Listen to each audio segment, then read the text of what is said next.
Midweek baseball here at Sinsheimer Stadium for some more CCL action. This time, some teams from the south. The OC Riptide coming into San Luis Obispo to play against the Blues on this Tuesday afternoon. Hello and welcome inside the broadcast booth. My name is Nate Mills, as always, joined by the lovely Mark Robinson. You know what? I missed you, man. It's been a minute since you've been back up here. I know. I took a 3-day hiatus, took a nice trip home to Colorado, but all weekend I was thinking about how I'd much rather be sitting in the press box of Sinsheimer Stadium, sitting alongside my pregame partner in crime, if you will. I missed it, man. I'm glad to be back. And speaking of Colorado, you're rocking the Avs jersey right now. Absolutely, yes. Yes. Tell me a little bit more about that? Here at Sinsheimer Stadium tonight, one of our promo nights, Jersey Night. Any fan who shows up in their favorite sports jersey of choice gets half off of their ticket. Us interns love to partake in these promo nights. I am a huge Colorado sports fan, more specifically a huge Colorado Avalanche fan. Had to rep the Nathan MacKinnon jersey tonight in honor of him winning the Hart MVP trophy the other day. Shout out Colorado Avalanche, super cool to get to rep my home team at my job here for the Blues. And Nate, I know you are probably the biggest Padres fan I have ever met on this earth, and I see that you're repping them today. Tell me a little bit about that jersey. Your Avalanche to you is Padres to me. As a San Diego born and raised, you know, we lost the Chargers, and so the only thing we have left are the Padres. I've been rocking them since they were navy and silver, and all my classmates were wearing Yankee stuff because, my grandpa's from New York City. Anyways, I digress. Now they're wearing brown and gold. I'll move on from there, but I'm rocking the brown pinstripe. Manny Machado, he's starting to reshape into MVP form, so I want to show off the swag here at Sinsheimer, and what a lovely day to do it. Not a single cloud in the sky here in San Luis Obispo. See some people wearing some Dodger jerseys. Don't know how I feel about that one.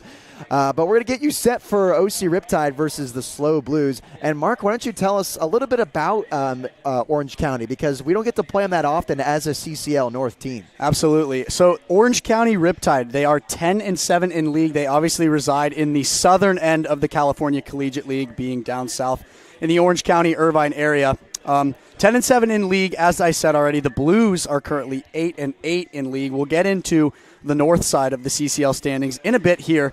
But going back to the OC Riptide, they were started in 2015. They're a little bit of a newer team, only 9 years old.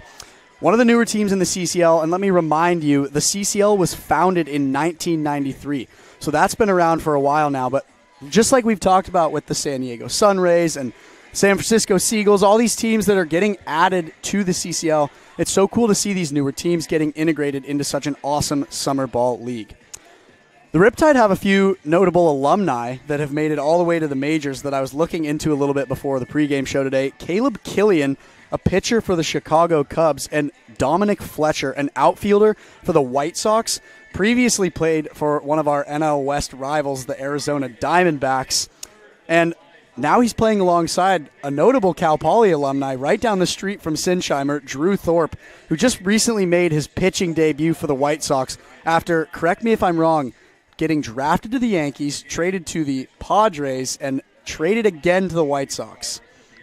Super cool to see players from these small summer ball leagues getting all the way up to the majors, and it's cool to give them a little bit of recognition, even though they are the foes of the night, if you will. Yeah, and Orange County had some help from their venue as well. Great Park Irvine, a park that opened in Irvine in the late 2010s. That certainly helped them gain some traction and gain some interest from players from around the country. Beautiful stadium down there in Southern California. I actually had the privilege of playing some prep high school games there growing up. I had a lot of recruiting showcases there at Great Park. A lot of fond memories there. So another great facility in the CCL as well. Absolutely. I mean, once again, Orange County Riptide, super great team. We're really excited to see these two teams face off for Jersey Night here at Sinsheimer. And tomorrow we'll see them back here for an early July 4th celebration, a July 3rd fireworks show here at Sinsheimer Stadium, which we're very excited about. Well, Mark, why don't you tell us more about how things are shaping out? The Blues were beginning their winning ways when they started in CCL action, and now they're back at exactly 500 at 8-8. Can you tell me a little bit more about that? Yeah, let's take a look at the north side of the CCL standings for where we are at right now in the CCL. We're about halfway-ish through the season, I'd say. Right now in first place, we have the Walnut Creek Crawdads up north from SLO with a 13-5 record, followed by the Legends, who are 8-7, followed by our very own Blues, who are 8-8, as you said, right at 50%, followed by the Sonoma Stompers, who are tied with us at 8-8 as well, followed by the Seagulls, who are 6-10, and last but not least, I can't remember who that team is. The Alameda Merchants. Alameda Merchants.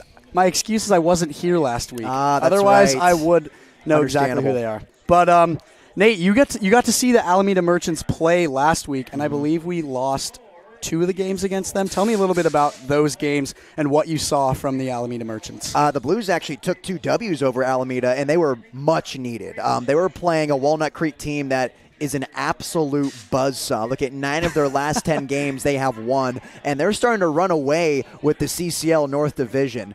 I mean, their bats, I think, are the hottest in the CCL, not just the North, but in the entire conference. So they're starting to run away with the CCL North, and really it's kind of been a dogfight for who will get that wild card spot. For now, tied for 3rd place, it's us, the SLO Blues, and the Sonoma Stompers for that final playoff spot. I want to remind you all, when we get to the end of July, here's how playoffs are going to work. 3 teams from the North and from the South will play in the postseason. The top team in each end will have a bye. They'll be the 1 seed, and then the 2 other teams below will play in a wild card game. We'll play that 1 seed with the bye. Then they'll go to the championship, North versus South. So as it stands right now, the Blues and the Stompers would have to play a sudden death matchup to see who would make the playoffs. And with a comfortable lead in 2nd place is the Menlo Park Legends. So the Blues need to get on a streak sometime soon. And the wheels have been falling off a little bit for San Luis Obispo, especially in their pitching. Their pitching has been night and day compared to what it was earlier this season.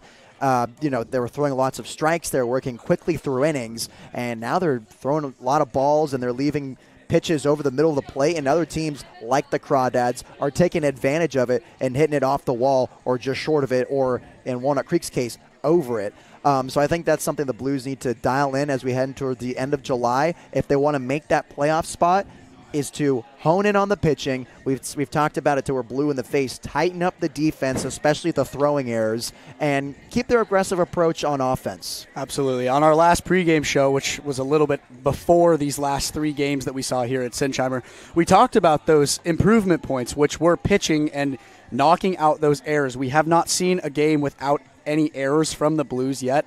We need to get the fielding down. We need to be locked in, and we need to be making smart, slow, and steady plays so we can knock the outs out one at a time and move closer and closer towards getting those consistent wins. I think we're getting there as well, too, because the Blues are living around 2.5 errors per game. 1 is fine. 2 is not the best, but manageable. Once you get to 3, it's problematic. And the Blues were living in that area for a long time. I think within the past few games here, they've gotten that number in the 2, 3, sometimes 1 area. So there is some signs of improvement there on the errors front for San Luis Obispo. Absolutely. One of the unfortunate things about what you're talking about and how they need to make that improvement is this isn't a 100-plus game MLB type season. You're right. They only have so much time to work out those kinks, which is why they need to act fast and figure out what they're going to do in order to work out the kinks and figure out how they're going to start winning these games, get on a hot streak, and give Blues fans the playoffs that they want to see. Yeah, absolutely. That's a great point you made right there, Mark. Well, speaking on the end of pitching and errors and what the Blues need to work on the pitching front, we have a starter tonight who hasn't started a single game for the Blues this summer. Relief pitcher Eddie Tierney will get the nod from Dean Traynor today. I'm really excited to see Tierney start for the Blues tonight. We talked about him on our last pregame show. He's a right-handed pitcher, and he's got a gnarly sidearm pitch.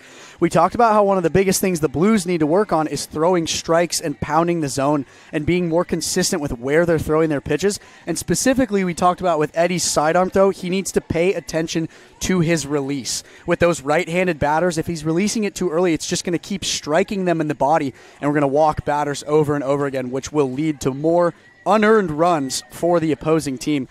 What do you want to see from Tierney tonight for improvement that's going to help the Blues with their pitching and ultimately help us get a win over the first game against the OC Riptide this season. I mean, you kind of said it, right? Figure out the release point on his fastball. His slider just goes across batter's box to batter's box, and he's been able to hone that in and get hitters to fish at it on the complete opposite end of the chalk. But I think it's the fastball that Tierney really has to work on today. There's so much movement to it, a lot of arm side run. I think he has to start it middle of the zone so it tails into the inner half of the zone for right-handed hitters. The problem with his last few times coming into relief, he would start it in the inside part of the zone to right-handed hitters, and then it would break into their bodies, and that's where we saw the hit by pitches. So really, I think Tierney's fastball is the one thing that needs to be tweaked and straightened out this game, and I think the rest is barbecue chicken for the Blues. Absolutely. The rest is old, slow barbecue. Aha, yes. I thought about Eddie Tierney's performance last time we saw him pitch. He had a phenomenal start. The first few batters that he faced, he was throwing balls right in the strike zone and was doing a great job pounding the zone and figuring out how he was testing these batters. And then you kind of just saw it plateau a little bit. I think the biggest thing Tierney's going to be able to do tonight is stay consistent, stay locked in the head, have as much feel as he possibly can, and just keep pounding the zone overall. And I think that's going to really help Tierney along with all of the Blues tonight as we get ready for tonight's game. And I think one last note on Tierney, too. Even when he's feeling good and he starts out innings well, living in the strike zone, striking out guys, getting soft contact, breaking bats, he can be rolling that way, but then it takes one pitch, a guy gets hit, and then the dominoes begin to fall a little bit. Then another guy gets hit, and then it's a walk. Then it's a soft infield single, bases are loaded, right? So I think it's also a good time to prevent the domino effect for Eddie Tierney as well. Don't let the one pitch fall into a disaster inning for the Blues. It only takes one little iffy mess up to just start, like you said, the domino effect. That's a great way to describe it. Just a little bit more, and then it becomes a mess. But I'm feeling confident about Tierney and the Blues tonight. It's going to be a great game on tonight's beautiful night in Sinsheimer Stadium, Jersey night here, as the Blues get ready for first pitch in just under 10 minutes here. It really is. Thank you so much, Mark, for joining me up in the press box. It was, as always. I missed it so much. I love being up here. We're so back. And we are so back. We will be back in about 7 minutes for first pitch on the SLO Blues streaming network. Stay with us.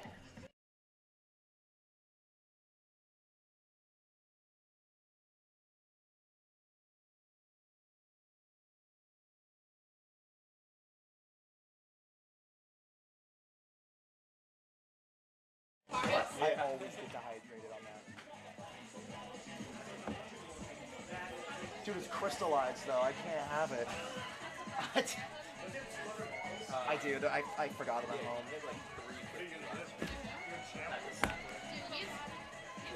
And he's not even like a...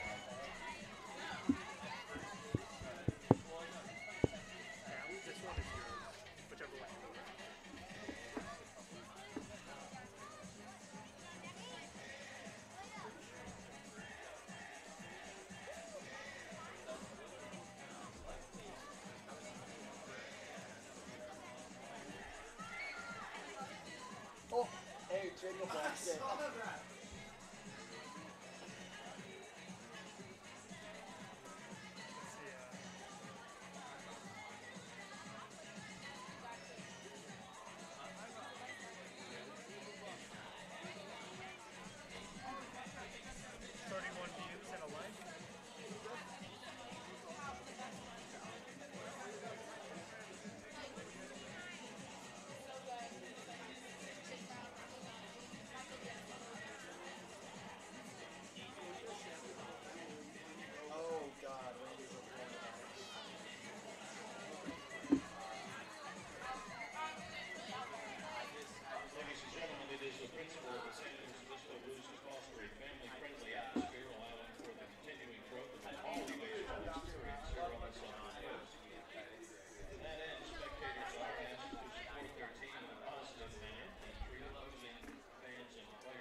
for sponsoring our free foul balls tonight. Every time the foul ball comes in the stands, you're able to take it home thanks to SLO Cup.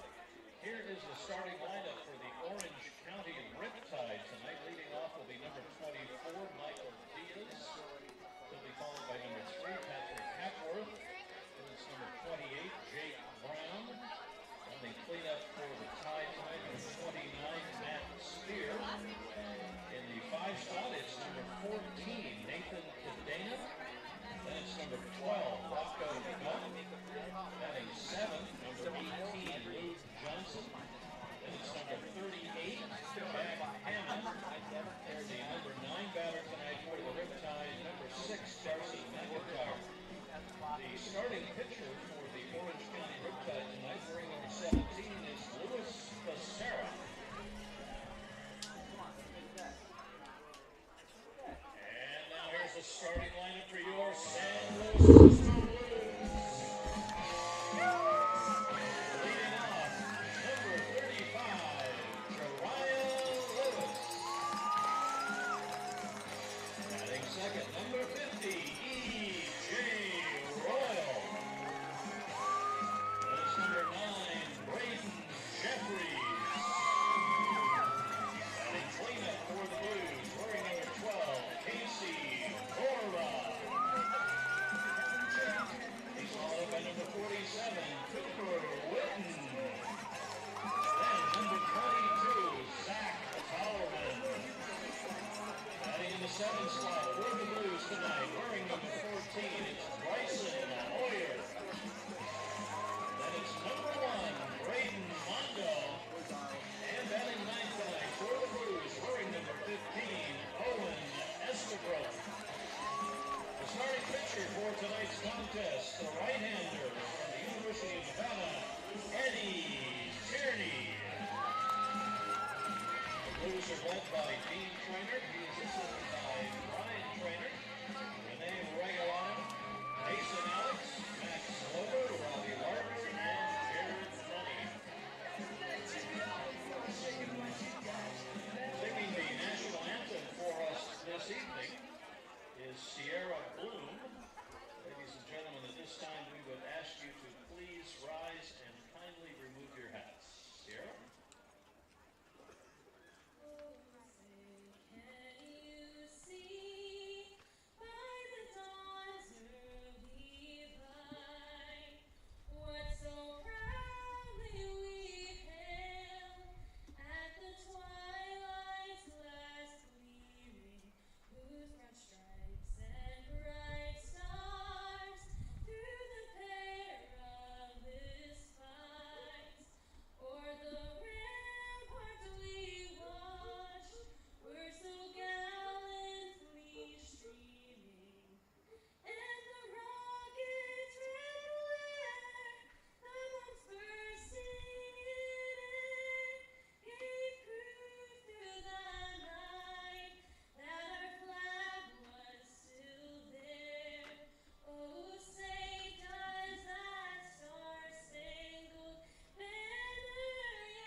We're live, baby, on the SLO Blues streaming network, back at the crib at Sinsheimer Stadium for the CCL matchup between the Orange County Riptide and your San Luis Obispo Blues. Hello and welcome back into the broadcast booth, everyone. My name is Nate Mills, calling the balls, strikes, and much more on the SLO Blues streaming network. I'll be joined by Ryan Giacomini in the top of the 4th inning. He'll be doing some color commentary. As we get you set for the CCL matchup, let's take a look at the defensive alignments for your San Luis Obispo Blues. Behind the dish, it's Owen Estabrook.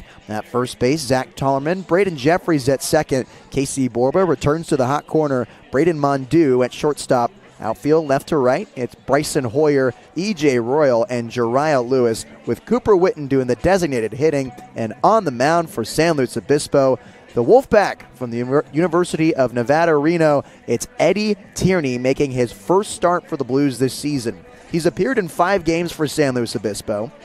17 and a third innings pitched, 14 strikeouts, 4 earned runs of 12 hits. He's got a 2.07 ERA with a 1.096 whip. Eddie Tierney been very effective for San Luis Obispo coming out of the pen, and clearly his stuff has shown to be good enough to start for Dean Trainer's Blues on this Tuesday afternoon at Sinsheimer. The day before the fireworks game, the Blues are looking to make a bang against the OC Riptide and try to get back onto their winning ways. Last game the Blues played was 2 days ago after a day off yesterday against the Santa Barbara Foresters, and they ended up losing that one 5-4 in extra innings. A heartbreaking loss for the Blues as they were in that one towards the latter half of the game. Goose eggs all across the scoreboard until the last few innings. The Blues put up a 3-spot, tied the game, and a plethora of base running miscues led to the Blues' demise in their 5-4 loss. Here's 1 through 9 for the OC Riptide. Leading off, it's Michael Diaz, then it's Patrick Hackworth, Jake Brown batting third. Former Blue Matt Spear cleans it up. Nathan Cadena bats fifth, Rocco Gump sixth, Luke Johnson 7, Jack Hammond 8th, and rounding things out in the 9 hole is Carson McIntyre. So here's Michael Diaz, the left-handed hitting center fielder, set to face Eddie Tierney on his first start of the season. First pitch fastball is taken for a strike at 6:03 p.m. at Sinsheimer Stadium. 72 degrees at first pitch as well. Completely sunny skies on the Central Coast.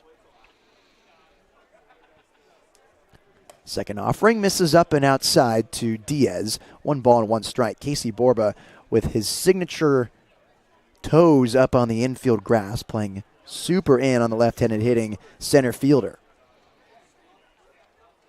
1-1 missing outside, 2 balls and 1 strike to the leadoff man Diaz, and current Lope from Grand Canyon University. This is the 3rd school he has attended.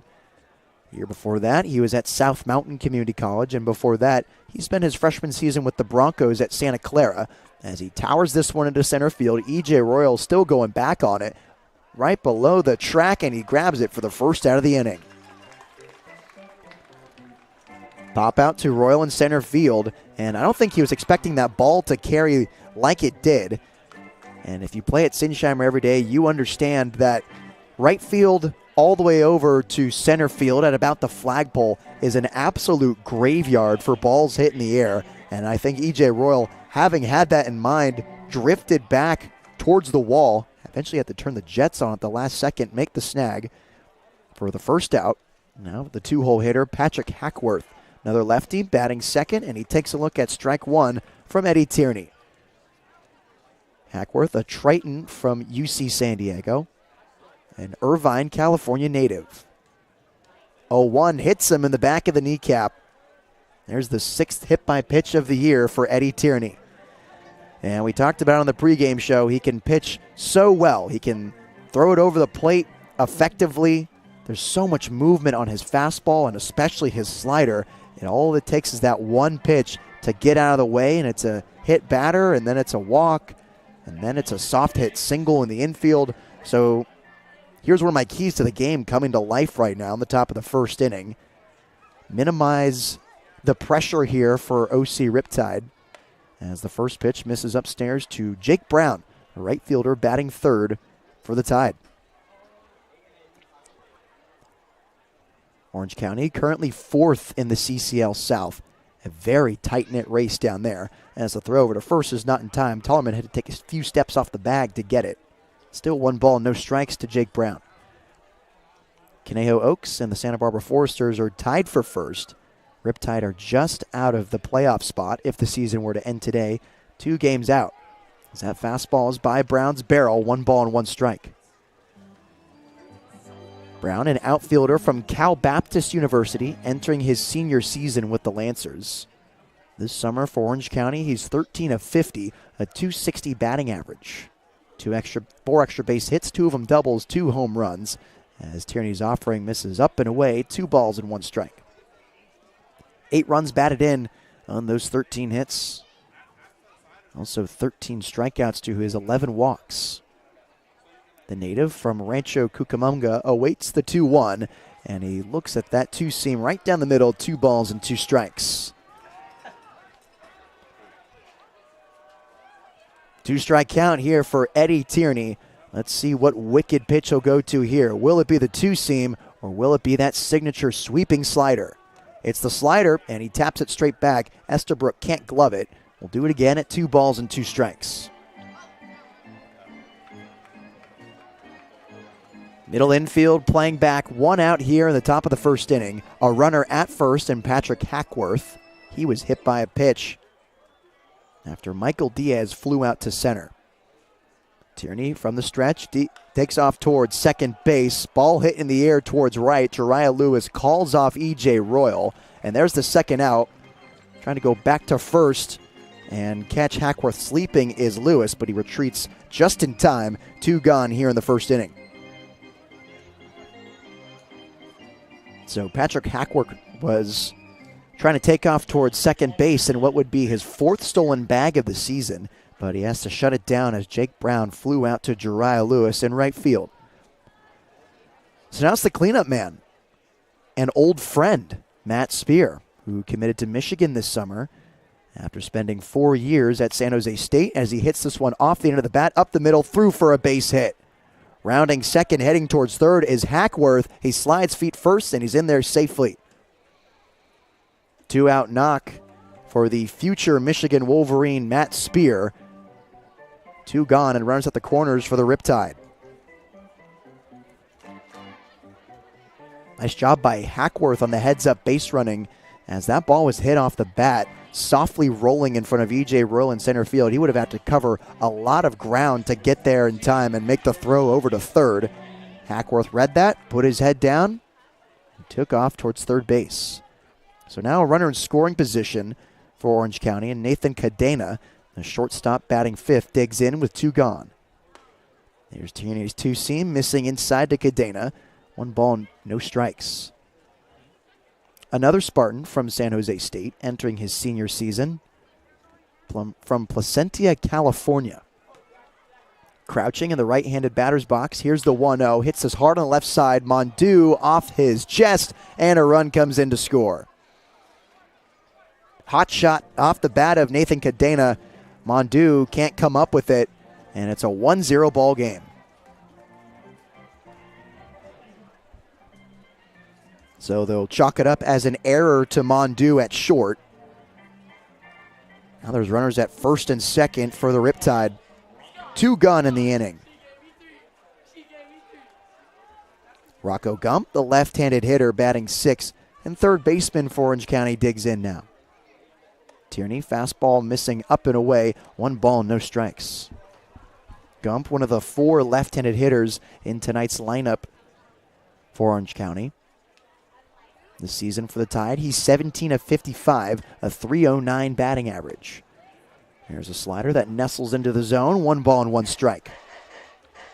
Also a 3 college guy, currently at Northwestern State out in Louisiana, a 2-hour drive away from current Blues Sam Ardois' hometown of Lake Charles. As the 1-1 just misses outside, 2 balls and 1 strike. His last season with the Demons, in 2024, he batted .285, 55 hits, and 193 at-bats. Here's the 2-1 from Tierney. That misses downstairs. Estabrook scoops it up, throws it back. Now in a hitter's count, 3 balls and 1 strike.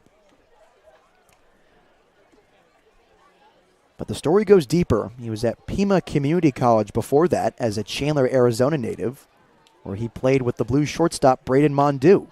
This one served out to right field. Jariah Lewis isn't going to get there. Getting the wave around from third base is Matt Spear. He'll come in to score standing. It's now a 2-0 lead for Orange County. And here's that domino effect I was talking about. Eddie Tierney got an easy out and some soft contact to center field, and the fly ball to Diaz. And then after that hit by pitch, he's allowed 2 runs to score for the Blues. Patrick Hackworth and now Matt Spear. So a base hit for Rocco Gump, an RBI single, 2-0 Orange County, as waving at the first pitch slider is Luke Johnson. DH batting 7th, and an infielder from Cornell. Entering his sophomore season with the Big Red next year. Shuffling at second base is Cadena, and the ball gets away. Cadena now gets the wave around third. Now the third base coach frantically throws on the brakes. The runner at the line is Gump. And now we're in a rundown down the third base line. Holding up on the chalk is Cadena, and the side is retired. A dramatic finish to the top of the first inning, but the Riptide strike first. They get 2 runs on 1 hit, and they lead the Blues heading into the bottom of the first. I'm Nate Mills on the SLO Blues Streaming Network.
The Tide get 2 runs on 2 hits, 1 error, and they leave a runner on base. A dramatic finish to the top of the first, but they strike first nonetheless. The Blues out to face Luis Becerra, tonight's starting pitcher for OC, as Jariah Lewis is the leadoff man, and he waves at the first offering for strike 1. Here's 1 through 9 for the Blues. Jariah Lewis leads off. E.J. Royal batting second. Braden Jeffries third. Casey Borba fourth. Cooper Witten cleaning it up. Cooper Witten batting fifth. Zach Tolman batting sixth. Bryson Hoyer seventh. Braden Mondu eighth. And Owen Estabrook in the 9th spot for the Blues. In an 0-2 count now, it's Jariah Lewis, the Spartan from San Jose State and left-hitting right fielder. Lewis on the 0-2, spits on that fastball up at his eyes. 1 ball and 2 strikes. Jariah has had his fair share of struggles this season as a ball gets into shallow center field. And throw back to the pitcher Becerra. A 189 batting average for Lewis. 10 hits in his 53 at-bats. 3 of them for extra bases. 2 triples and 1 double. Jariah rocking the low stirrups with the high pants. Swings and pops this one up. Playable in the infield. He launches his bat towards the dugout. Hackworth calls everyone off. He makes the grab with no one around for the first out of the inning. Infield pop out for J. Lou, and there's 1 gone for E.J. Royal, tonight's center fielder for the Blues, and what has been this season their most valuable player.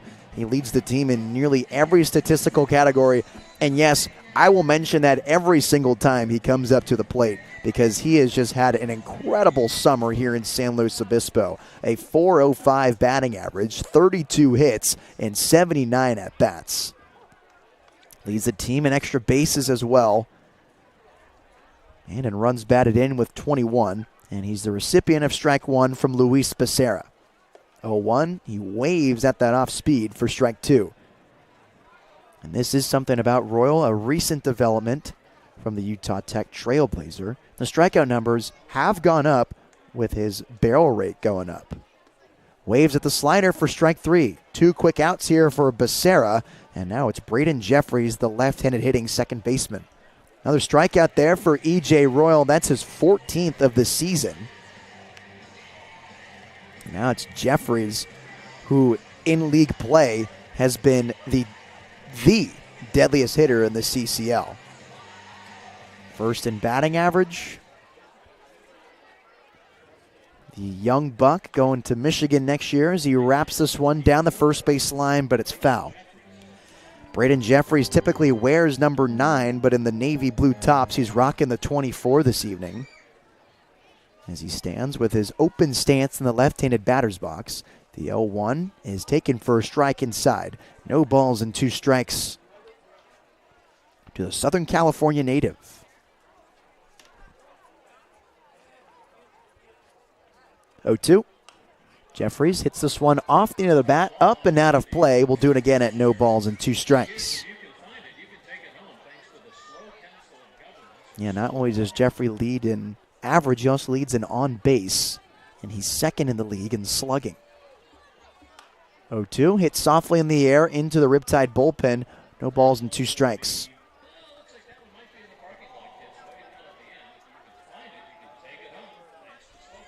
Led his high school team in stolen bags, extra base hits, runs batted in. Over there at Hart High School in Valencia. 128th overall prospect in the state of California. 0-2. Swings and hits this on the ground right side. Hackworth gobbles it up, throws to first in time, and the side is retired. Blues don't have an answer for the Riptide. We'll go to the second inning, 2-0 OC. I'm Nate Mills on the Slow Blues streaming network.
Entering the second inning here on the Slow Blues streaming network, 2-0 lead for the Orange County Riptide. The Blues didn't have an answer in the bottom half of the first inning. Top 3 guys all went in order. Casey Borba will lead off in the bottom half of this frame as this one's dribbled to Borba. Here's a backhanded throw to first, and it is not in time. Looks like Tallman was off the bag, and they say the tag wasn't in time. But what a great play by Casey Borba to glove that one right in front of the third base bag, make the throw across his body. It was a dart right to Tollerman at first base. He just either A, couldn't keep his foot on the bag, or B, couldn't apply the tag. I think I'll stick with the latter, as there's a leadoff man for Orange County in Luke Johnson. So now it's Jack Hammond, the first baseman, batting 8th. With a runner on first, short lead over there for Johnson, as that first pitch is taken for a strike. Third hit of the day for OC, and it begins things here in the second.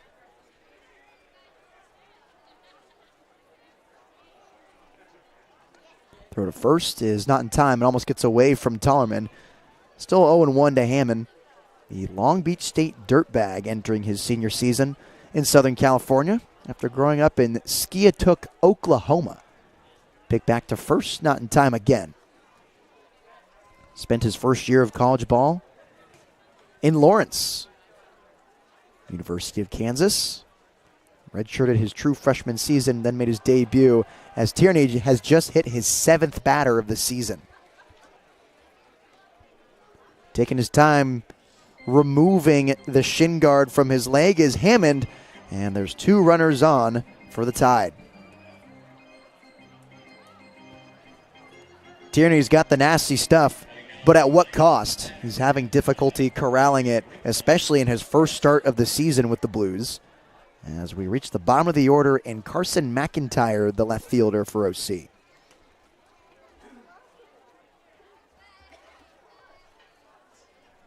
Estabrook has a meeting with his right-hander on the mound.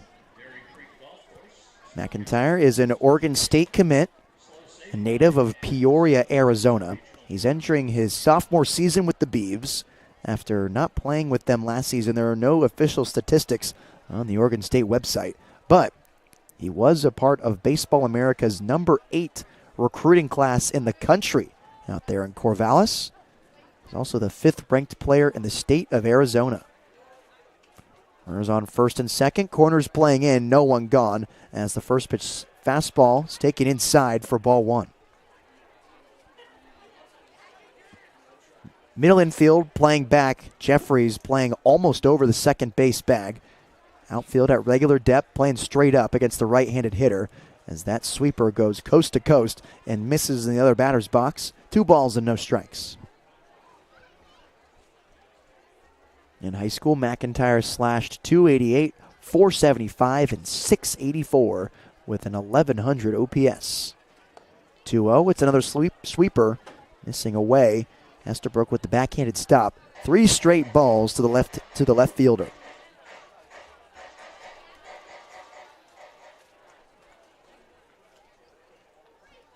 Tollerman moves back at first base and has taken a look at strike 1 as McIntyre. Slider with less sweeping action, landing in the middle of the zone.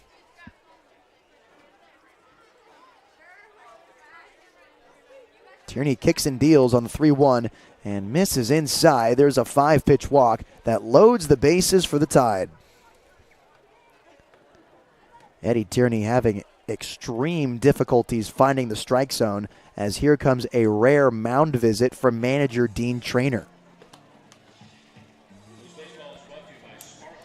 Ryan and I talked about it in their game against the Foresters. You don't see Traynor come out there that often. And really, opposing teams don't use too many mound visits either. The Foresters, that's their specialty. But Dean will be the first manager between the two to use one today to his Reno Wolfpack member, just trying to settle him down as he's really struggling to find the zone in the second frame of this game. 2-0 lead for OC as Traynor slaps him on the back and heads back into the dugout. So bases loaded after the infield single, the hit by pitch, and the walk issued to Carson McIntyre. We'll flip it over to the top of the lineup and Michael Diaz. He flew out to center field, and E.J. Royal the first time he was up. Orange County has already gone through this lineup. We've just started the second inning here at Sinsheimer. Corners playing in, middle infield back, no one out, bases loaded. As that first offering misses in the dirt, 1 ball, no strikes. Diaz this season with the Tide, 11 of 42, a .262 batting average. As the 1-0 is hit high in the air to right field, Uriah Lewis moving to his left. He makes the running grab, spin moves, trying to get it into second base, but a run will score on the sacrifice fly from Michael Diaz. 3-0 lead for the Tide. So Tierney gets his first out, but it produces a run for Orange County. And now it's Patrick Hackworth digging in. Runners at the corners for OC as Hammond tagged up as well and advanced to third base. The second baseman who was hit by pitch in the first inning and was the first run to come in to score for OC. First offering misses low, 1 ball, no strikes.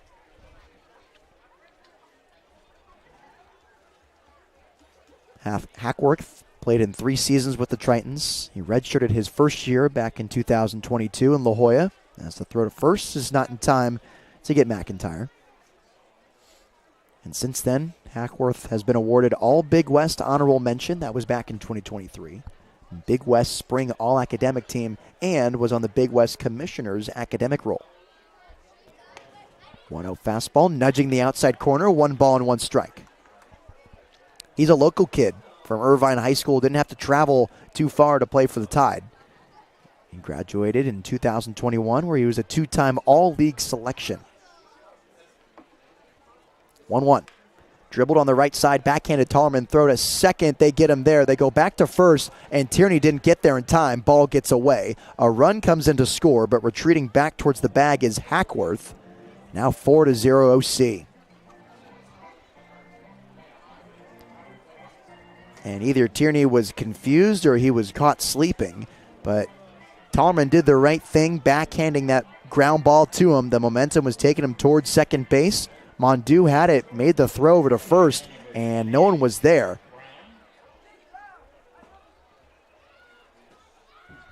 So 4-0 lead in the second inning, and now it's Jake Brown.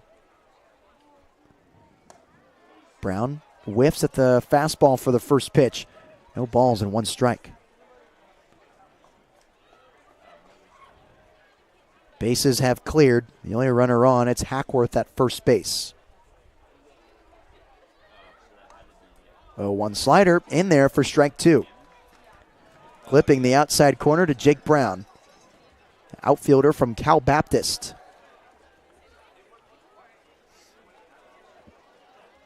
Taking off towards second is Hackworth. Here's the throw down from Esterbrook. Can't pick it as Jeffries. It rolls into the outfield. There's an extra 90 feet for the second baseman, as another run 90 feet away for Brown.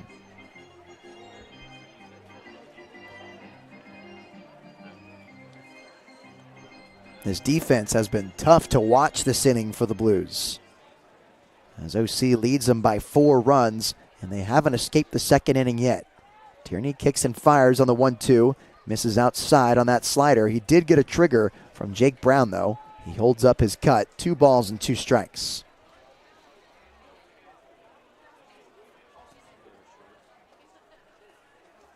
Another slider, missing outside. Brown thought about it again, but he'll fill up the count at 3 balls and 2 strikes.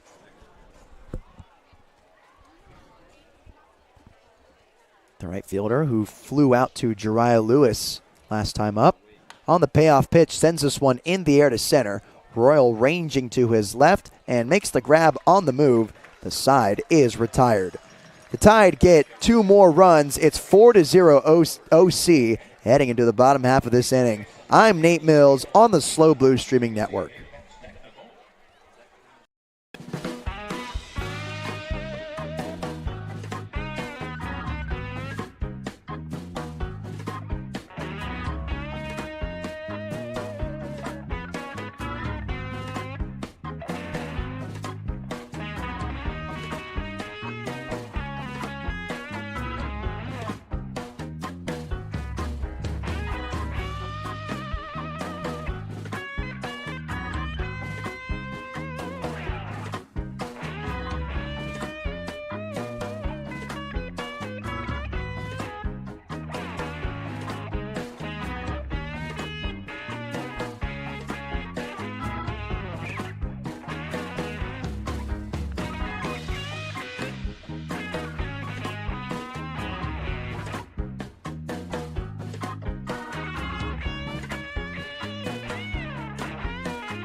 Bottom of the second in a 4-0 ball game against the CCL South Orange County Riptide.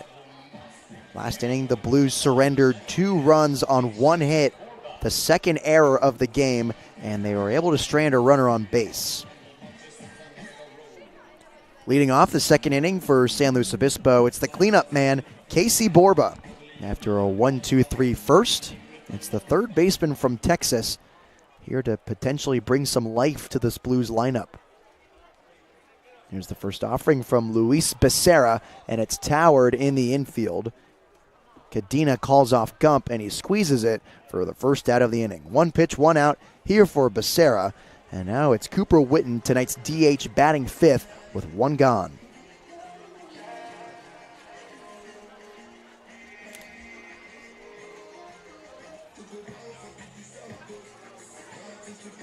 Witten, the San Diego from the University of Washington.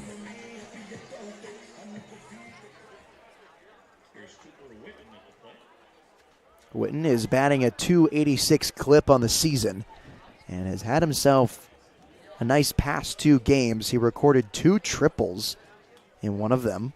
Those are the only 2 he has on the season, as he's quickly down, no balls and 2 strikes. He takes a step out, surveys his bat, now digs back in against the chalk. Stands up tall in the right-handed batter's box and awaits the 0-2 offering that misses way outside. He doesn't go after it. 1 ball and 2 strikes. At .286, coming on 6 hits in 21 at-bats for the Husky. 1-2. Swung on and hit into the air into right center field. Going back on it is Diaz. He runs and makes the grab just short of the warning track. Another nice barrel from Cooper Witten. He's been having those as of late, and he just got into that one for the second out of the inning. So 2 gone now for Zach Tollerman, the new San Jose Spartan. He committed to San Jose State in the morning before Game 2 of the Walnut Creek Crawdads up in Northern California. He swings and hits this one straight back in the netting. No balls and 1 strike to the first baseman. Tollerman this season, a .375 batting average. He has 12 hits in his 32 at-bats with the Blues. 0-1, he checks his swing and he went around. Again, no balls and 2 strikes.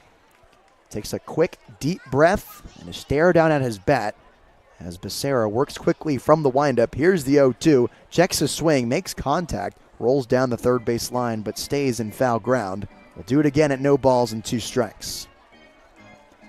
Luis Becerra working quickly here in his first 2 innings of work. Barely spent a minute throwing warm-up pitches in between innings.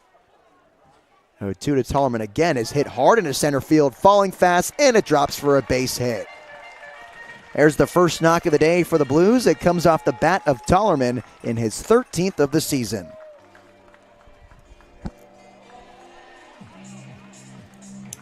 There goes the no-hitter for Luis Becerra as Tollerman's at first with 2 gone in the second.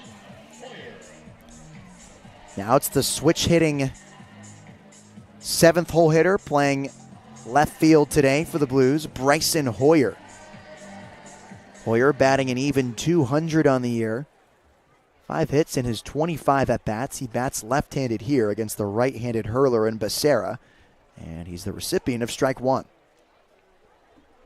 Hoyer with 6 runs batted in this season. He has 1 home run. He got it at Walnut Creek. It was a screamer out to left center field.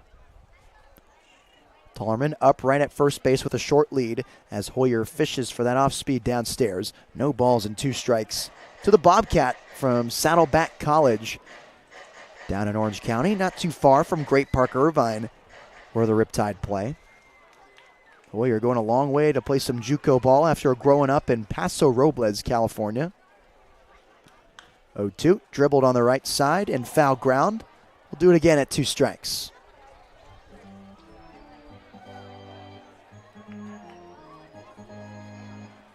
The quick worker Luis Becerra waiting for his left-handed hitter to get back in the box. He does, and he comes set at the belt, kicks and deals on the 0-2, and Hoyer sends it in the air the opposite way and out of play. We'll do it again at no balls and 2 strikes.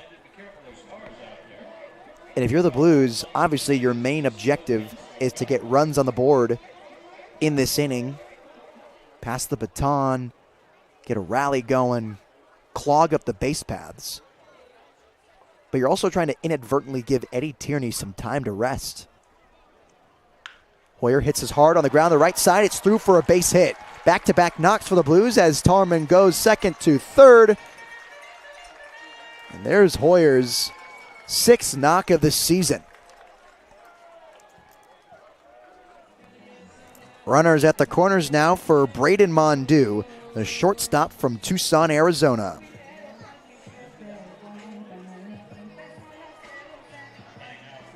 Blues still trailing 4-0 to Orange County Riptide. 2 hits in a row gives the Blues runners at first and third with 2 gone. And the future Vulcan of Hawaii Hilo stepping in. Mondew this season has 10 runs batted in off his 14 hits and 55 at-bats. Holds up his cut there on the fastball that scrapes the outside corner. No balls and 1 strike. Braden surveys his vibrant orange barrel with his creamsicle-colored batting grip as the 0-1 comes home, and he waves at that slider downstairs. No balls and 2 strikes.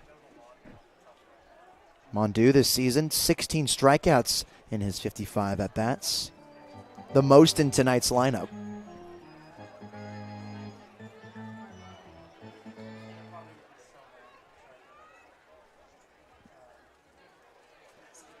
Here's the 0-2 to Mondew, comes home, dribbles it left side down the third base line, and it's foul. And that's one thing the Blues offense has done well this inning, is staying alive with 2 strikes. Especially from Tollerman. After a quick 1-2-3 inning, San Luis Obispo wanted to make Becerra work a little bit here in the second frame of work. This one's hit into left field, down the left field line, and that drops for a base hit. RBI single for Braden Mondew as he rounds first and heads towards second. Blues have an answer for the Tide off the RBI rip from Mondew. They get on the board here in the second inning. It's 4-1 OC. 3 hits in a row for San Luis Obispo. And finally some life for this offense as the pitching coach for Orange County heads out to the hump to talk to his right-hander.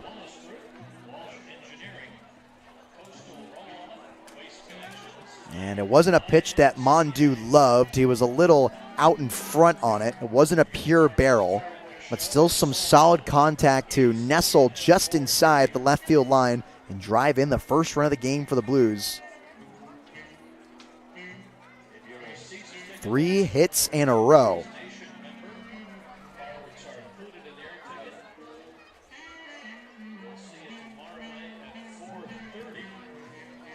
The visit disperses, and now it's the 9-hole hitter in Owen Estabrook, the catcher from Columbia University.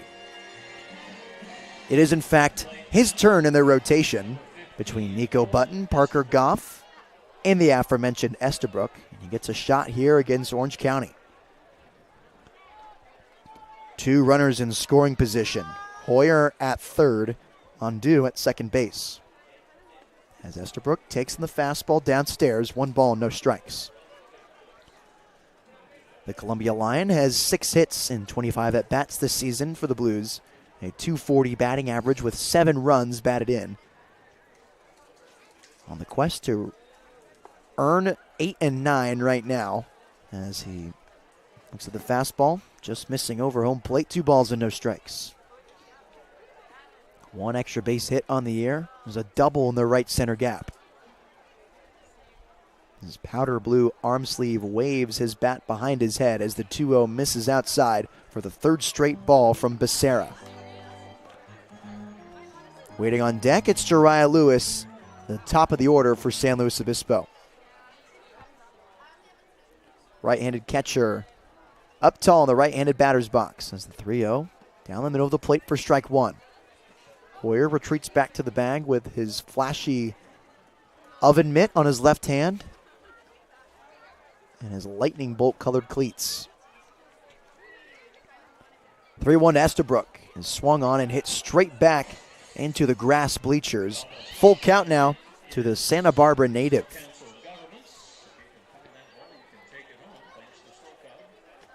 Estabrook his past season in New York, he had 15 runs batted in off his 21 hits for the Lions, and his .259 batting average. Payoff pitch is dribbled right back up the middle. Ranging to his right is Hackworth. Throw to first is in time to retire Estabrook. Nice 90, though. The Blues have an answer for OC off the RBI single from Braden Mondew. It's 4-1 Riptide. I'm Nate Mills on the Slow Blues streaming network.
Fourth inning is brought to you by Apex Technical Sales. You can find them at glenair-apex.com. Apex Technical Sales. We're here to make you successful. Blues get 1 run on 3 hits, no errors, and they leave 2 runners on base. It was an RBI double from Braden Mondew, the shortstop, with 2 gone in the second. Nice little 2-out rally as the Blues rattled across 3 hits in a row, and it ended on a grounder to second base from Owen Estabrook. So now it's a 4-1 ball game in favor of the Riptide. And leading things off, it's Matt Spear, old friend from San Clemente, California.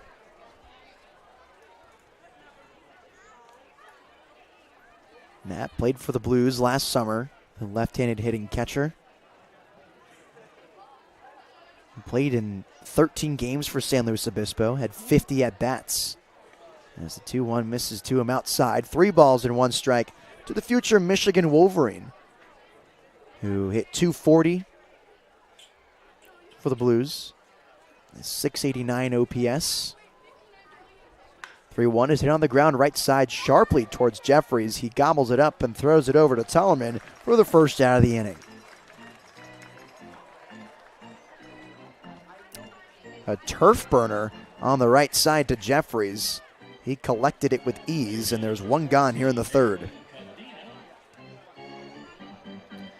So now it's Nathan Cadena. He reached on error from Mondew back in the first inning. He was eventually stranded at second base. You got to think, if the errors weren't there from Mondew and Estabrook, this game might be closer than 4-1.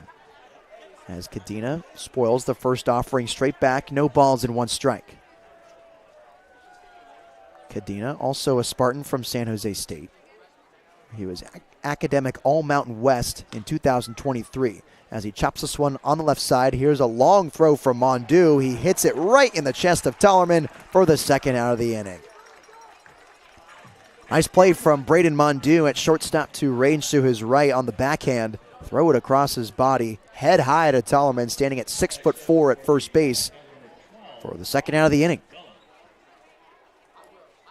Rocco Gump, left-handed hitting third baseman, batting 6th, singled his first time up in the first for the second hit of the day for Orange County, as he squats in the left-handed batter's box. Here's the first offering that misses away. 1 ball and no strikes. Gump, who is the 2024 Southland Conference All-Defensive Team with Northwestern State, as he chases the fastball up at his eyes. 1 ball and 1 strike. Earned that accolade in his first year with the Demons down in Louisiana after 2 years of junior college baseball with 2 different teams. As an off-speed from Tierney misses low and inside, 2 balls and 1 strike. Spent his freshman year at Yavapai Community College, played for the Rough Riders, and then with the Aztecs at Pima. On the ground, right side, Tallman drops to his knees, races to the bag, and the side is retired. Orange County finally goes quietly in the 3rd inning, still 4-1 tied, heading into the bottom half of this frame. I'm Nate Mills on the Slow Blue Streaming Network.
Eddie Tierney goes 1-2-3 in the first half of this frame. Now it gives way for the Blues and their leadoff man, Jariah Lewis, who popped out to the second baseman Hackworth for his first at-bat of the day. The Tide leads San Luis Obispo 4-1 in the bottom half of the 3rd inning. Lewis looks at the first pitch fastball down the middle for strike 1.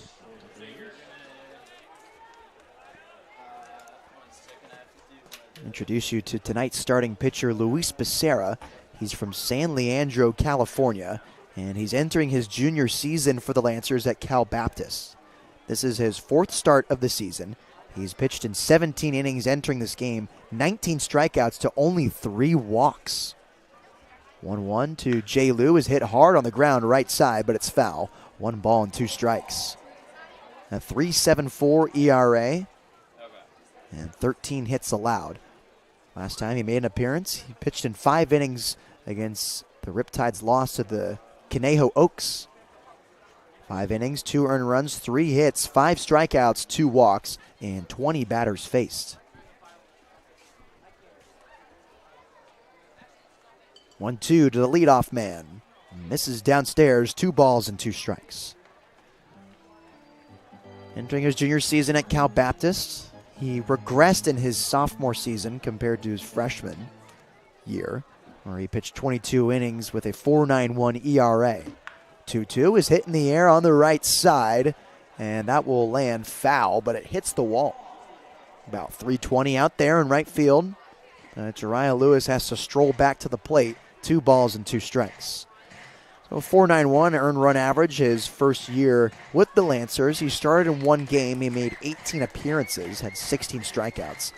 Fast forward to this past season, an 8.10 ERA in his 16 2/3 innings of work.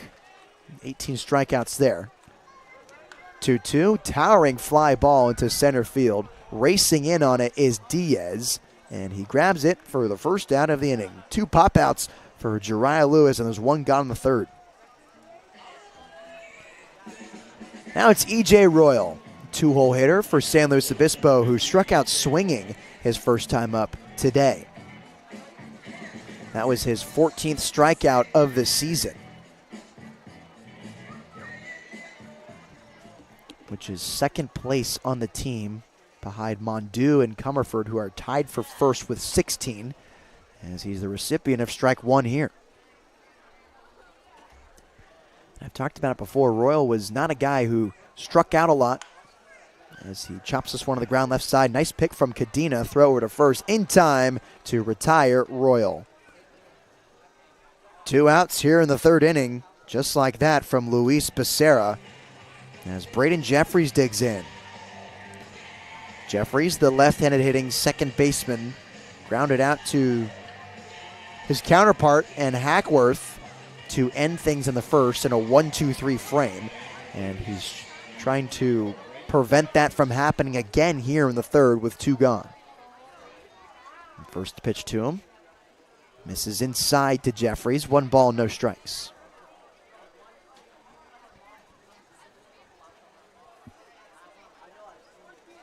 One 0. Braden checks his swing, but it nudges the outside corner. 1 ball and 1 strike. Jeffries entering this game with 19 hits in his 36 at-bats. Swings at a fastball outside the zone, and he flares it out of play. 1 ball and 2 strikes. Blues tonight wearing their neutral navy tops with the silver lettering and silver numbers, with the blue pinstripe white pants. 1-2 is pounded into the ground on the right side. Do it again at 1 ball and 2 strikes. I like this look for the Blues. I'm usually not one to favor pinstripe pants with the solid colored tops, but I don't mind these. Riptide making a bold move, though. They're wearing white pants with white shoulders and sleeves. Here's the 1-2 to Jeffries, and he chops this one right beside home plate. Staying alive, 1 ball and 2 strikes.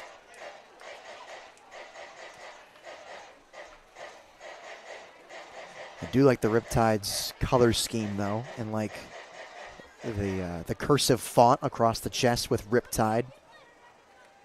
White lettering trimmed in orange. 1-2 is dribbled again off his foot as he slowly falls to the ground, walking towards the dugout, limping heavily. 1 ball and 2 strikes.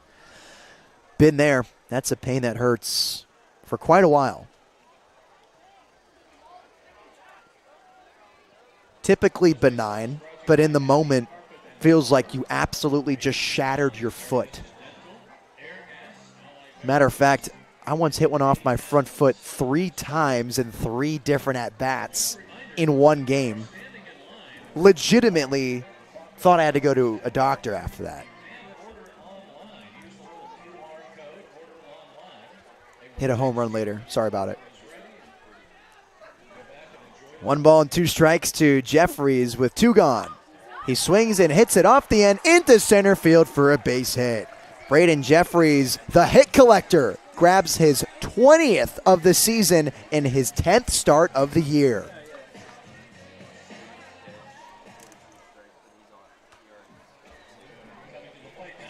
Soft swing on that fastball up in the zone, and it's easy enough to leak it into shallow center in front of Diaz to keep this inning alive for the Blues.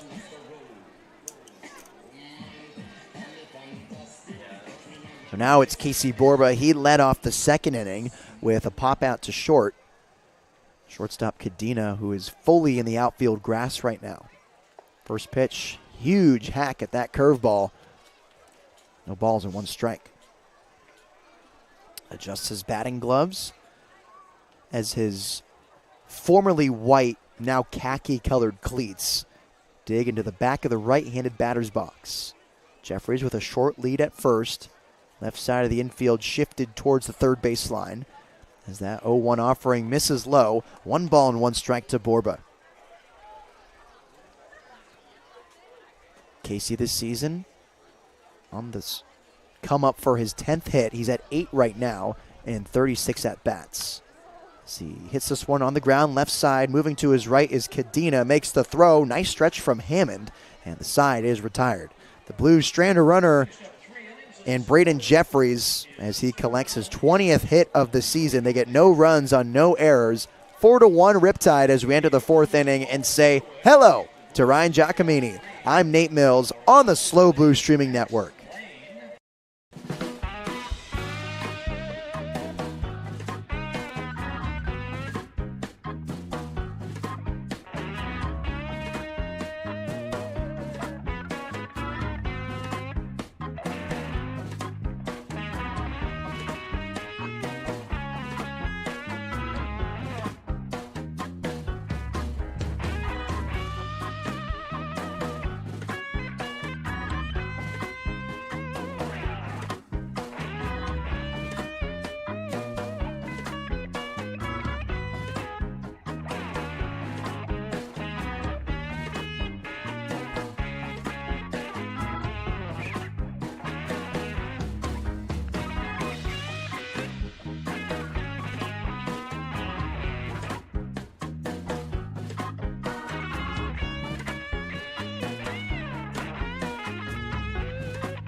Top of the fourth inning here on the SLO Blues Streaming Network. I'd like to remind you that this inning is brought to you by Studio Design Group Architects. You can find them at sdgarchitects.com. Studio Design Group Architects. For 40 years, they've designed buildings with one thing in mind: people. Leading things off for the OC Riptide, it's the bottom of the order: Luke Johnson, Jack Hammond, and Carson McIntyre. As Ryan Giacomini joins me in the broadcast booth. Ryan, what are you seeing from Eddie Tierney? He's showing you a little bit of everything, really.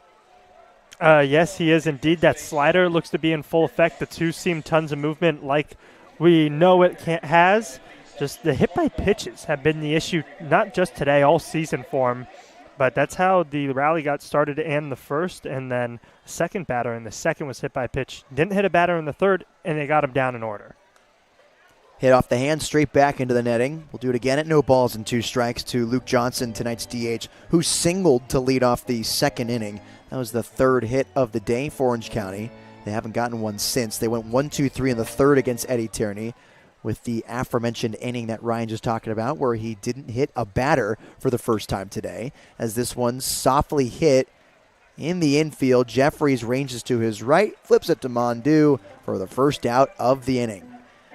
And not only have we seen the entire kitchen sink from Tierney, we've seen all of his phases to get into our moonology. We see the wild pitches, with the hit by pitch, the effectiveness back in the third, and when he leaves it too much in the zone and his two-seam fastball isn't two-seaming like it does. The third inning is more like what we're used to seeing Tierney with that 2.08 ERA as the first pitch, as they called strike on the outer part. He was throwing strikes. He's not a big strikeout guy, but with the sidearm delivery, he's going to induce soft contact. 0-1 offering, misses inside, 1 ball and 1 strike. And that's kind of the dangerous things with guys who pitch to contact and try to get the broken bat or the bloop in the outfield, as that sweeper misses outside, 2 balls and 1 strike. If the movement isn't there, that creates that effectiveness and that soft contact, you leave it over the heart of the plate, a good team like Orange County is going to crush it. Especially a lefty. 1-0 is swung on and missed. Tied up Jack Hammond for strike 2. He can get away with hanging the slider to a righty a little bit more because it has so much movement starting at the batter, but to the lefty, they're just going to sit in there the whole time and rip it. 2-2 is driven out to left field. Hoyer going back on it. He fights the sun and corrals it for the second out of the inning. 2 quick outs here for Eddie Tierney as the 9-hole hitter Carson McIntyre digs in. McIntyre rocking the pink this evening. The pink shin guard, pink batting gloves. Usually I wouldn't like it, but it kind of matches their colorway a little bit with the like brighter orange and the blue. You see it on some of their social media posts. They use a little bit of pink flair in there. First pitch to him. Hard hack at it. Out straight back. No balls and 1 strike. And you're a big basketball guy, so you're aware of the off-color trend. Yeah, 100%. I think pink might be the Riptide's off-color. Mm-hmm. Here's the 0-1 from Tierney. And it's a fastball in there for strike 2. No balls and 2 strikes to McIntyre, who walked back in the second inning and eventually came around to score one of the 2 runs in that frame.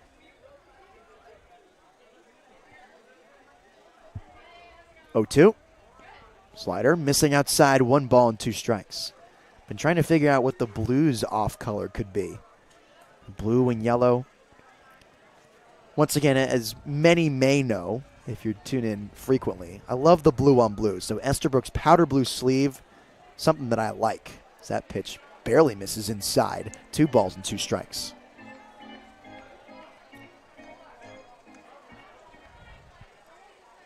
I like it as well. 2-2. Slider missing outside again. That'll fill up the count at 3 balls and 2 strikes to McIntyre. The Blues don't really have like an off color. It's really just the blue and the yellow and then the accents of the white and gray like there is on the jerseys today. Well, that's the point. You make one. As that misses downstairs for ball 4. 2-out base runner for Orange County as we'll flip it over to the top of the lineup. And Michael Diaz. Like I think for red and black teams, like an unofficial like army green arm sleeve. So like kind of the Diamondbacks. Because they do have that green off color, I feel like, that they use sometimes with the accessories. Well, no, I think it's not an official color. It's a color that like a player kind of makes. So, okay, we'll stay with the Diamondbacks. The purple, when True. they wear purple. Yeah. With the red and the teal. Yeah. It's like, so pink isn't in their colorway. But it's like an accent. But it's like your own flair, you know. Throw back to first isn't in time to get McIntyre.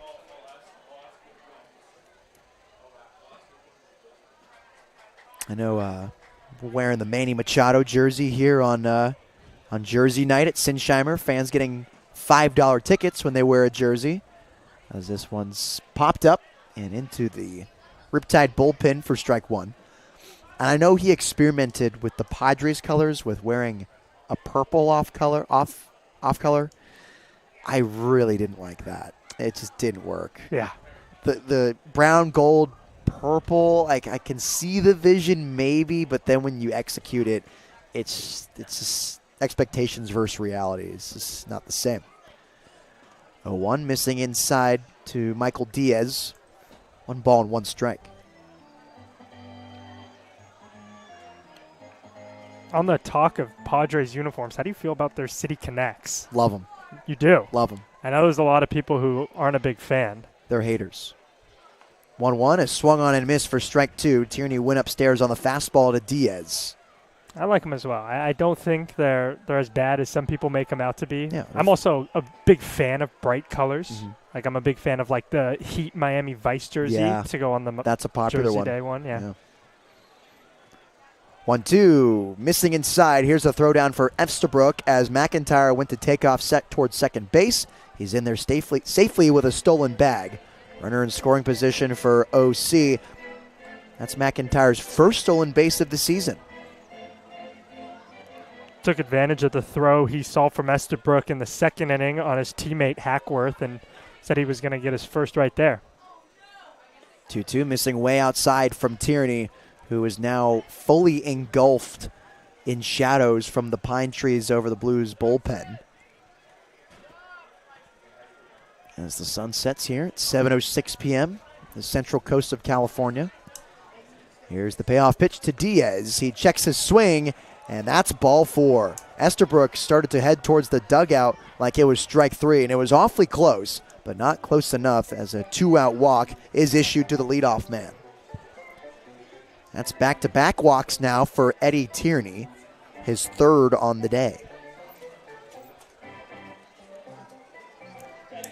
And according to the technology we have up here, that did indeed miss just a little bit outside, about half a ball outside, not by much.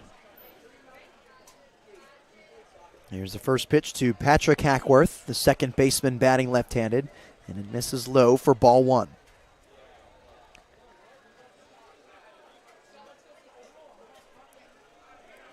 The homeboy from Irvine was selected team MVP his senior year at Irvine High School.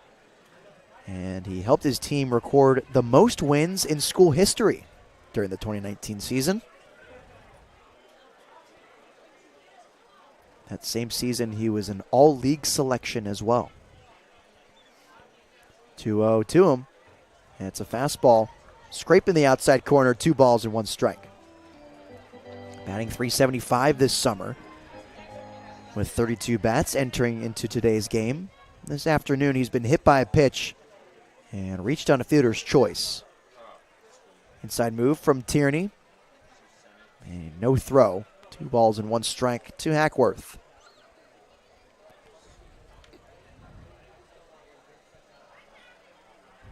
Two-one. Hit hard through the 4-hole on the right side, a base hit.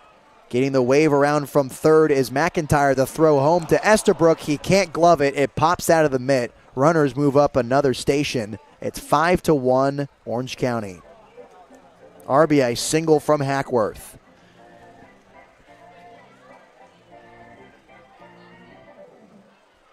Really good throw by Jariah Lewis. Estabrook just tried to slap the tag on before the ball was all the way in his glove, and as a result, it popped out and gave 2 runners an extra 90 feet. 2 runners in scoring position now with 2 gone in the 4th inning as an arm does get loose in the Blues bullpen.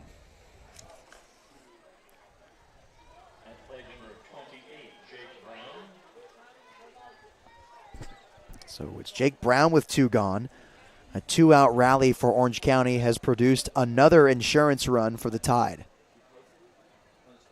0-1 is sent straight back to the net. No balls and 2 strikes from Eddie Tierney. Brown has flown out twice today, 1 to right and 1 to center field. Like his starting pitcher, a Cal Baptist Lancer. 0-2, hit off the hands, flared into foul ground. No one's going to get there in time. We'll do it again at no balls and 2 strikes. Had a couple of rough 2 first years out there in Riverside playing for the Lancers.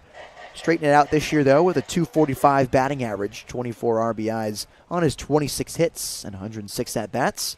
As the 0-2 sends right back up the middle under the legs of Tierney, another base hit. 1 run comes into the score. Another one comes into score for the Tide. It's now 7-1 OC off the 2 RBI single from Jake Brown. Back-to-back hits.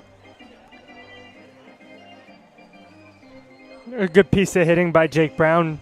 Slapped his barrel out there down 0-2 and hit it right back up the middle, but Tierney ahead in the count 0-2. That's not a location you want to put that pitch in. It was way out over the plate, around knee high, and Brown took advantage of the mistake from Tierney. Yeah, there's one of those misses I was talking about from Tierney. If you're a pitch to soft contact guy and you accidentally just kind of spin one over the middle of the plate, those are the kind of hits you're subject to. As this one softly hit into foul ground on the left side. Hoyer ranging to his right, and he leans over the fence, but it's out of play.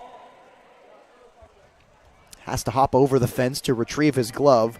Now jogs back to left field. On strike 1 to Matt Spear. Spear is 1 for 2 on the day. A single in the first. He came around to score there. And a grounder to second base in his homecoming game at San Luis Obispo. I guess homecoming is kind of a stretch. He's not from the Central Coast, but he did play for the Blues last year.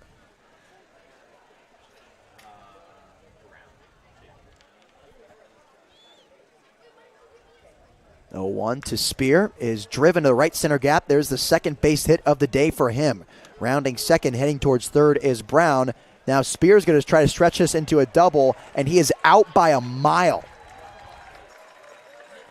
No chance there, but the Riptide do get 3 more. It's 7-1 OC heading to the bottom half of the fourth. For Ryan Giacomini, I'm Nate Mills on the SLO Blues Streaming Network.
Riptide get 3 more runs on 3 hits on no errors, and they leave a runner on base. It's now a 7-1 ball game as they start to pull away from the Blues in the bottom half of the fourth. Cooper Witten leading things off, and he towers one into left field. McIntyre looks up, and it is gone! Kerbang for Cooper Witten. Kerbang indeed. Let's take another look at this shot by Cooper Witten. That ball was a towering home run, and the only question was, is it fair or is it foul? Beautiful swing by Cooper Witten. Witten annihilated that baseball, just tattooed it. I think the SLO Unified School District is going to have buy some more new buses. Yeah, those windows are shattered. They might have to. I mean, that swing was gorgeous. Nice right-handed stroke, and it's no surprise he hit his first college home run, 111 miles per hour at 432 feet. We've been repeating those metrics for a while now this summer, and now we're seeing it coming to fruition here. Second run of the day for the Blues.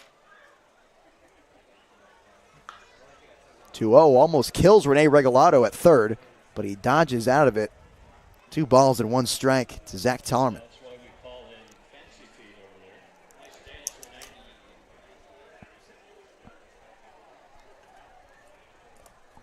378 feet on that home run from Cooper Witten. A shot. He appealed to first on the check swing from Tallerman. They say didn't go around. 3 balls and 1 strike to the lengthy first baseman from San Jose State. 3-1. In there for strike 2. Full count now to Zach, who singled back in the second inning and came around to score the other run the Blues have this game. Pops it up in play in the infield. Cadena calls everyone off, and he grabs it with ease for the first out of the inning.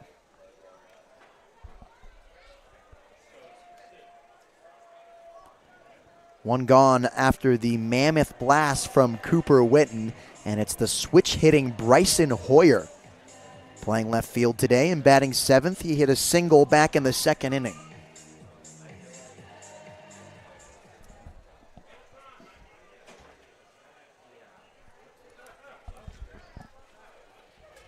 From the windup, here's the first pitch. Misses low. 1 ball, no strikes. A huge momentum shifter, in my opinion, from Witten. Being down 6 runs, hitting the home run just gives the Blues a little edge. Hoyer pokes it up and out of play. 1 ball and 1 strike. As a former player, how does that feel when you're down, a decent amount early in the game, and then one of your teammates, does something spectacular like Witten just did? It's still pretty tough with a marginal lead like this for Orange County. They're still up by 4, but you certainly get a glimmer of hope. And it's really up to the rest of this Blues lineup to make that glimmer more of a reality and a bigger chance. 2-1 is hit off the end towards Cadena at short. Gets it on the short hop, throws over to first to retire Hoyer for the 2nd out of the inning. We have not seen the next 2 batters at least glimmer, but Mondu, RBI doubles last time, could spark something now with 2 outs, and maybe the Blues could scratch across another run in this inning. Perhaps a 2-out rally here in the 4th. That's how they got their first run in the 2nd. Cooper Witten flied out to center for the 2nd out. Then 3 hits in a row for San Luis Obispo, capped off by that RBI double that Ryan mentioned, hit by Mondu. Holds up his swing, and the first pitch offering low and away. 1 ball, no strikes. The Hawaii Hilo shortstop batting 8th today for San Luis Obispo. And he fouls us right back into the face mask of Spear. 1 ball and 1 strike. Entering this game with a .255 batting average. He collected his 11th RBI on the swing back in the 2nd for his 4th double of the year and his 15th hit. He's someone who, after he got hit in the hand about a week and a half ago, hasn't really been swinging the bat quite the same, but maybe that double is all he needs to get back on track. Even before the double, there were some signs of life. He hit a fly ball to left center field at Sinsheimer less than a week ago as he chops this one on the ground left side. Another throw from Cadena is offline, and the tag is not applied by Hammond.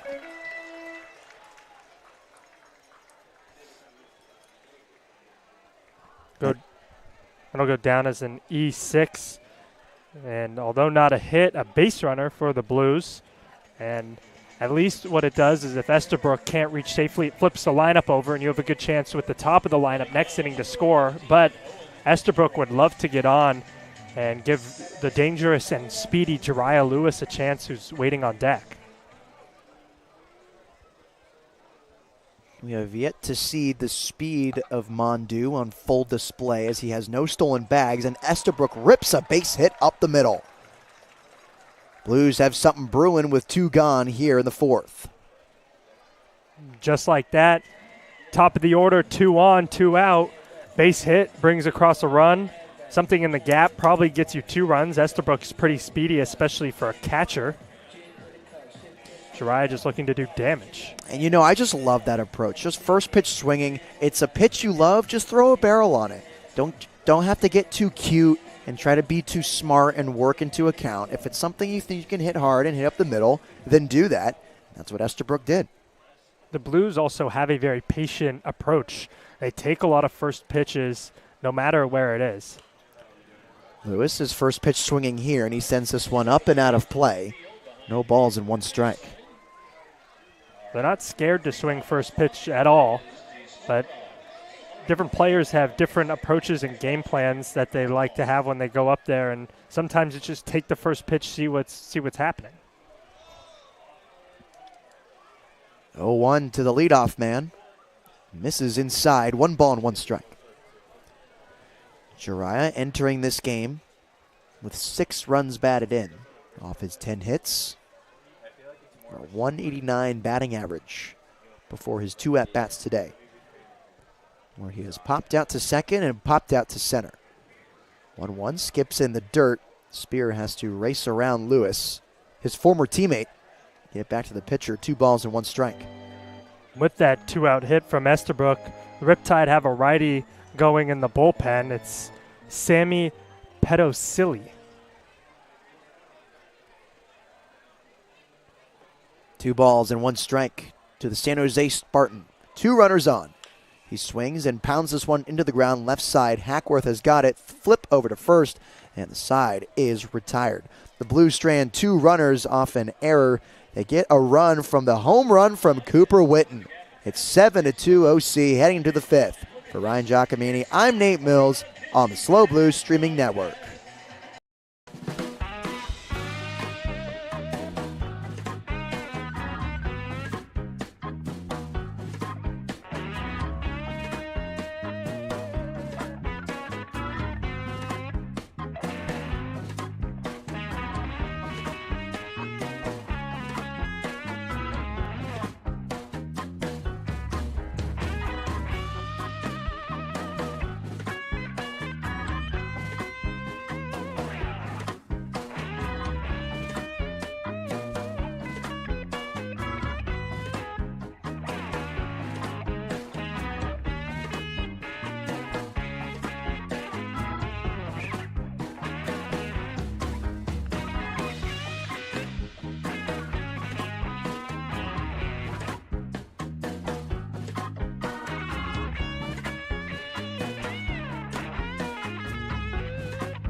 Cooper Witten let it fly on his first home run of the season. It's now a 7-2 ball game in favor of Orange County here on the Slow Blues Streaming Network.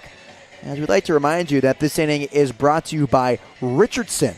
They're the official hat of the CCL. Both teams in tonight's contest are wearing Richardson branded caps and will be doing so for the entire season. Richardson, the official cap of the CCL.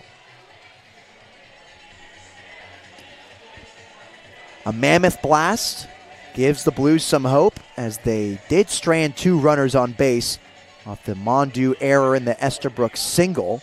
First pitch swinging on a hard grounder back up the middle. Jariah Lewis ended it on a grounder to second base. 1 run on 2 hits, an error, and 2 left on for the Blues. There's a new pitcher out there for the Blues. It's Jace Evangelista.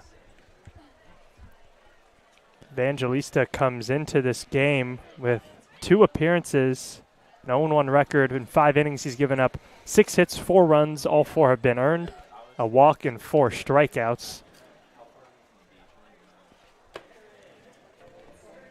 The UW Husky sharing a couple words with Owen Estabrook before we get going here.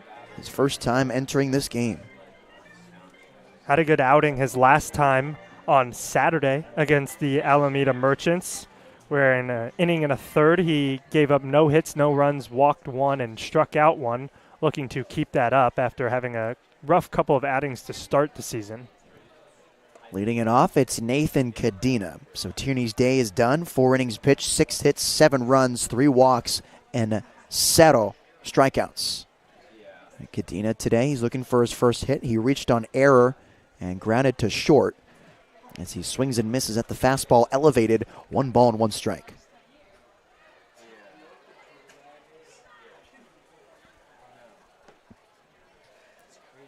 Cadena from San Jose State has a career .252 batting average with the Spartans as he swings and misses at that slider outside, 1 ball and 2 strikes.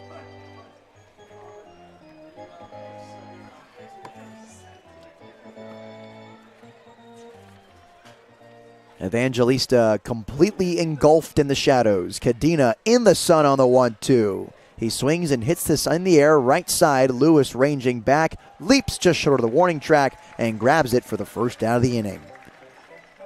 Good play to show off the speed and flash the leather from the right fielder.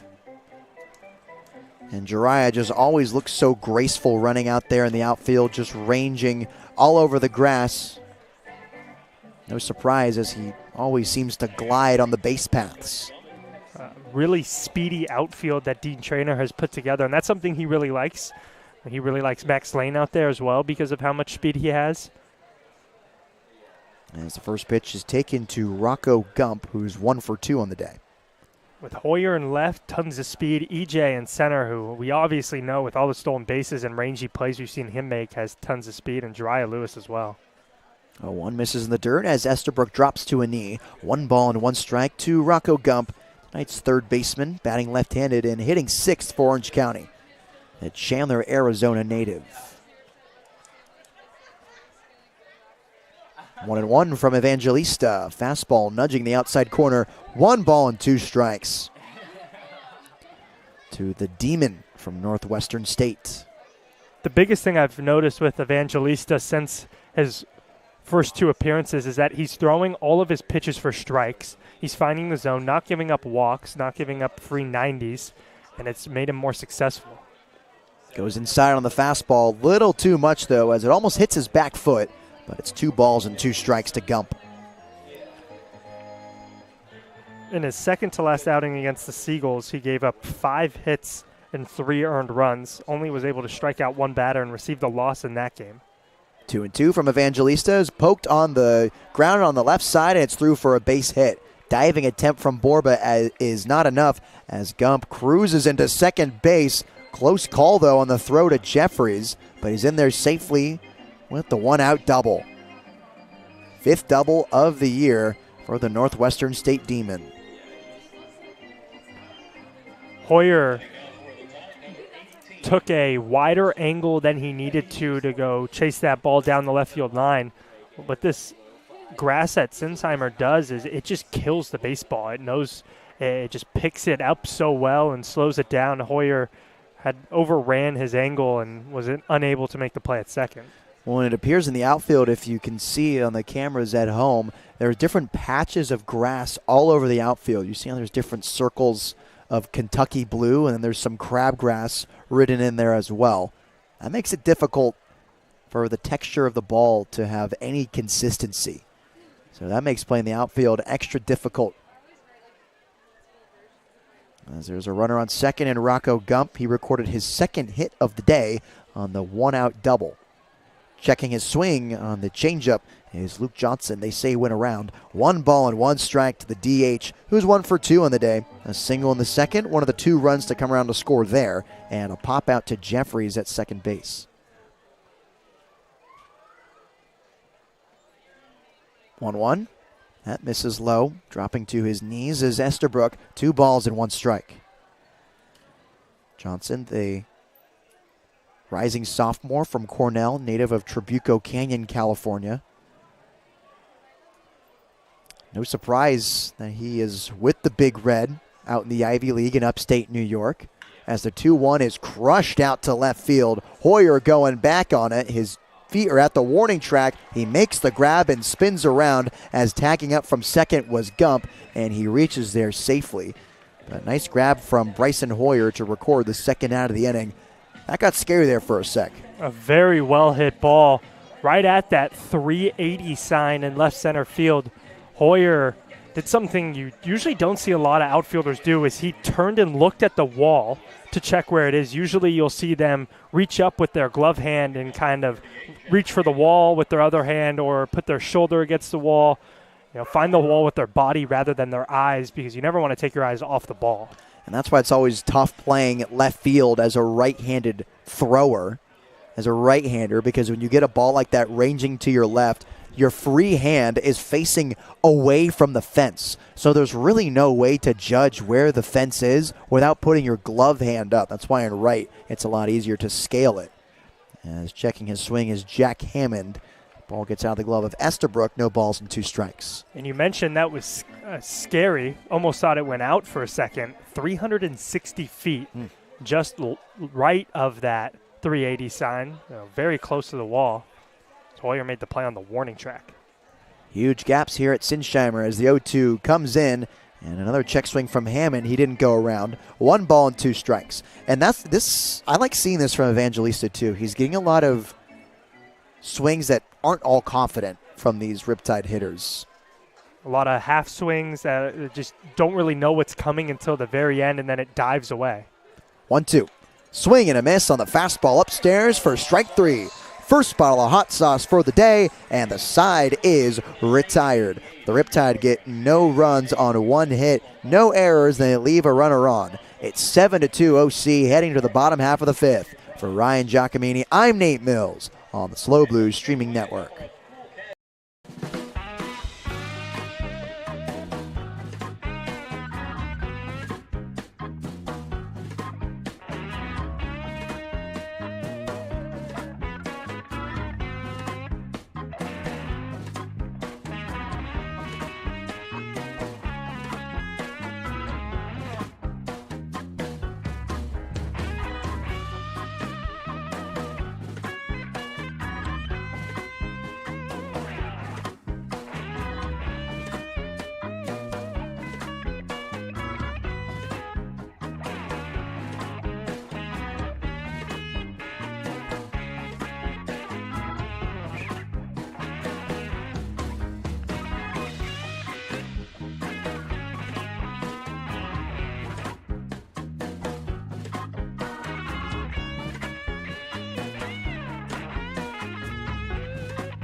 New pitcher in Sammy Petricelli. Got ahead of myself there. He comes in to replace the starter in Luis Becerra, who seemed to be rolling through this Blues lineup. He allowed 2 runs on 6 hits against San Luis Obispo. No walks and 1 strikeout. So now it's E.J. Royal, 2-hole hitter for San Luis Obispo. Braden Jeffries on deck and Casey Borba in the hole for the Blues, as they are in the hole against the Riptide 7-2 in the bottom half of the 5th inning. Royal takes all the way on that fastball outside. 1 ball and 1 strike. E.J. Royal is exactly the guy you want to lead off the inning when you're trying to come back in this ball game. Hasn't done anything today yet, but is definitely due. 1-1, whiffs at that off speed. 1 ball and 2 strikes. Changeup that started in the middle of the zone and broke right below his barrel for strike 2. Royal has already struck out today and grounded out to short. As the 1-2 misses way outside, Spear has to slide to his right to try to get it. 2 balls and 2 strikes. Petricelli comes into this game in his 4 appearances and 6 innings, striking out 9, giving up 10 hits with a 9 ERA. Royal looks at the fastball up and away, barely missing the zone. Fills up the count at 3 balls and 2 strikes. In his last outing on June 26th against the Sunrays in a 6-2 victory, he threw 2 innings, gave up an earned run on 1 hit, struck out 3. Royal dribbles this on the ground left side. Cadina's got it. Long throw over to first. Barely beats him. A photo finish at the bag, but the first out of the inning. Good hustle from E.J. Royal to shoot out of that right-handed batter's box to make that a close play over at first base. He has been the Blues' hottest hitter so far this summer, but we have not seen any productivity from him today with the bat. Well, if Ethan Royal is waning, then Braden Jeffries is waxing here as he's 1 for 2 on the day, a single in the third, and a ground out to second base in the first. 1 for 2 on the afternoon. The batting average and on-base leader in the CCL, also second place in slugging. Here's the 1-0 to Jeffries, and that misses inside. Jeffries has been quite incredible, as in the last 2 games, he was a combined 4 for 8. Or sorry, let me repeat that, 6 for 8. Even better. Yeah. I undercut him the first time.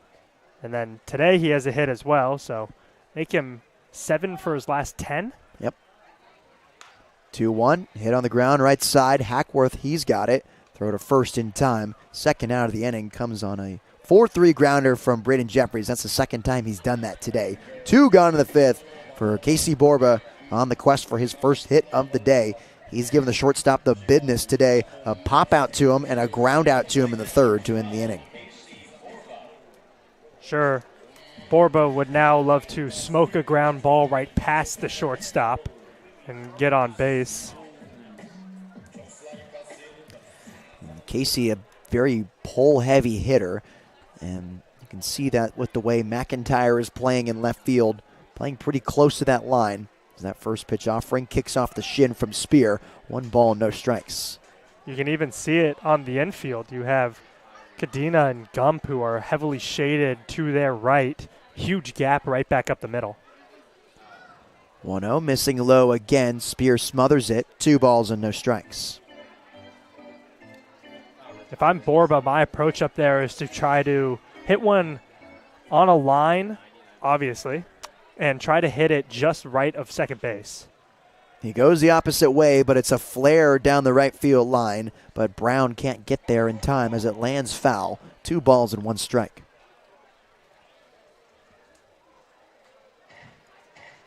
Although expecting the pull, the center fielder is playing straightaway center, which makes that gap in right center field massive. As well with the shortstop playing way to his right and the second baseman playing in his normal spot, there's a huge gap right there as well. 2-1, taken on the outside corner for strike 2. What were your tendencies when you played? It's pretty pull. Yeah. But when I was hitting well, I'd go opposite field. 2-2 and an uncomfortable swing as he wraps it down the left field line and foul. Up the middle, pull. I was very streaky, so when I'd be on a good streak, it'd be right hammering the right center gap. I feel like that's a lot of case for a lot of right-handed hitters too. When you're seeing the ball well, hitting the ball well, you can kind of just spray it wherever you want. Yeah. Is that how you felt? Yeah. Yeah. But, I mean, I'd really groove them, like, over the right fielder's head. 2-2 to Borba. Hits softly to Hackworth at second. He gobbles it up and gets it over to Hammond, and the side is retired. The Blues go in order in the 5th inning. We'll head to the 6th, 7-2, Orange County. For Ryan Giacomini, I'm Nate Mills on the SLO Blues Streaming Network.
Sixth inning on the Slow Blue Streaming Network, as now would be a good time to remind you that this inning is brought to you by Studio Design Group Architects. You can find them at sdgarchitects.com. Studio Design Group Architects. For 40 years, they have designed buildings with one thing in mind: people.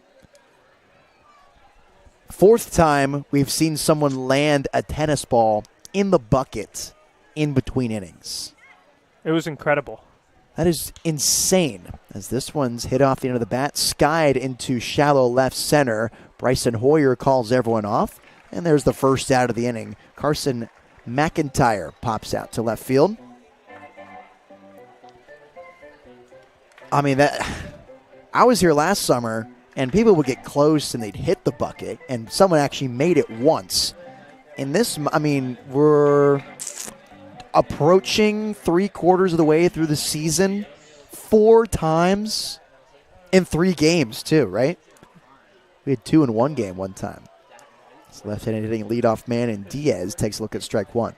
We almost had 2 today. Somebody made it, and then about 15 seconds later, somebody hit the top of the bucket on the fly. Ooh.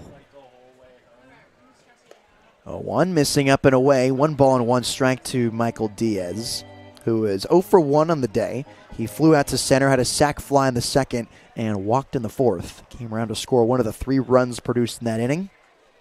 RBI single from Patrick Hackworth drove him in.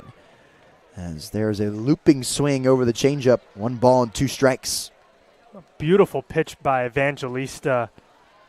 The leadoff hitter, Diaz, put his stride and low down early, started to swing early and tried to slow his bat, and just it turned into an ugly swing. Here's the 1-2 from him, missing way high. 2 balls and 2 strikes. And you can just, the approach is tangibly different. I don't think tangibly is a word, but you catch my drift. Evangelista is just attacking all of these hitters with his fastballs in on the hands of both sides of the batter's box, as he clips the outside corner here for strike 3. Second strikeout of the day for Evangelista. 2 gone here in the 6th. Hammering that fastball, like you mentioned, it doesn't have a ton of speed, but a ton of late life. Sitting about 88 miles per hour, topping out around 90. Sitting 88 is not all that fast. It's not slow by any means, but it just moves very late, runs away from those left-handed batters, and then that changeup and slider he's worked in very well. Yeah, you don't always have to have that velocity as swinging and missing at strike 1 is Patrick Hackworth. I mean, if you're going to be competitive with 88 and movement, that's going to play at the college level for sure. Evangelista kicks and fires, and there's a curveball just missing upstairs. 1 ball and 1 strike.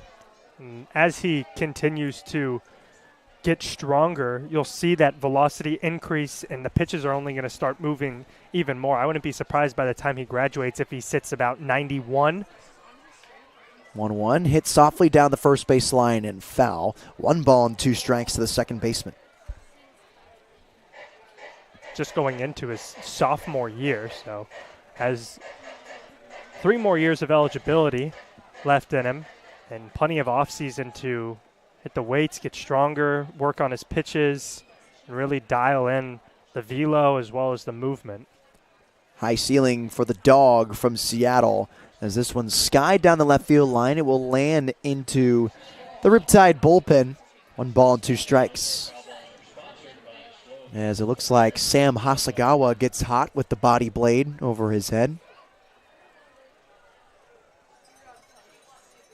1-2 to Hackworth.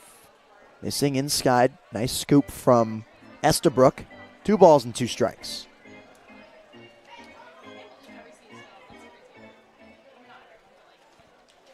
Seven to 2 ball game. Riptide lead the Slow Blues in the top of the 6th. 2 gone. 2-2 pitch from Evangelista is swung on and hit straight back into the netting. We'll do it again at 2 balls and 2 strikes. And although the foul off by Hackworth, what Evangelista can take away from that pitch is, 1, he created a tunnel that starts on the inside part of the plate. As well, he was late on that fastball. Means he's probably not expecting another 2-2 fastball. Off speed, missing away. Good spit from Hackworth. 3 balls and 2 strikes. Now Evangelista can kind of do any pitch anywhere he wants in this 3-2 count. Wants to give his best stuff yet in this at-bat. Payoff pitch. Softly hit on the right side. Tallman drops to his knee and touches the bag for the third out of the inning. Riptide go 3 up, 3 down in the top of the 6th. We'll head to the bottom half of this frame. 7-2 OC. For Ryan Giacomini, I'm Nate Mills on the Slow Blue Streaming Network.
With a 7-2 lead over the Blues, the Riptide bring in a new relief pitcher, Matthew Chavone, the right-hander from Fullerton, California, and Utah Valley University. He's pitched in 5 innings this season in 4 games. He has a 3.60 ERA, 7 strikeouts to his 5 walks. He's allowed 2 hits. And here's strike 1 here to Cooper Witten, who blasted a ball to left field back in the 4th for the second run of the game for the Blues.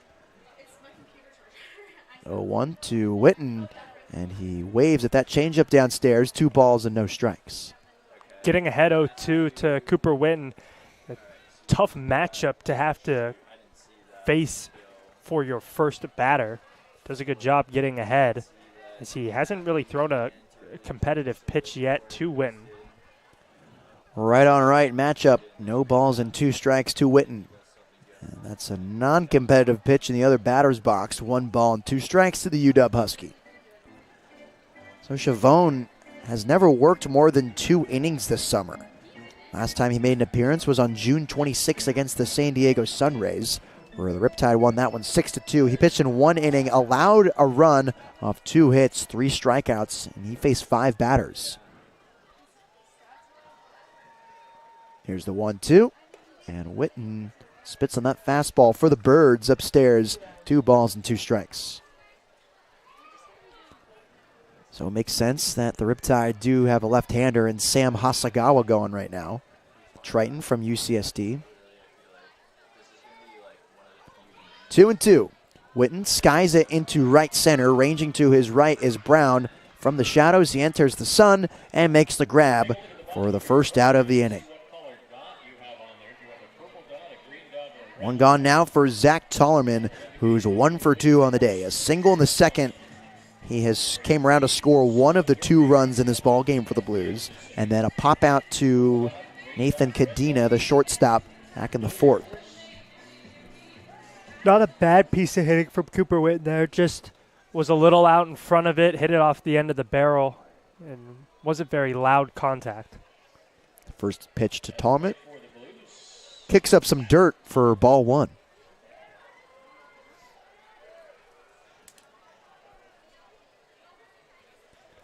Zach, a former Cuesta Cougar, turned UC Riverside Highlander, turned San Jose State Spartan. The 1-0 misses up and away, 2 balls and no strikes to the big, lanky first baseman as he fills out the entirety of that right-handed batter's box.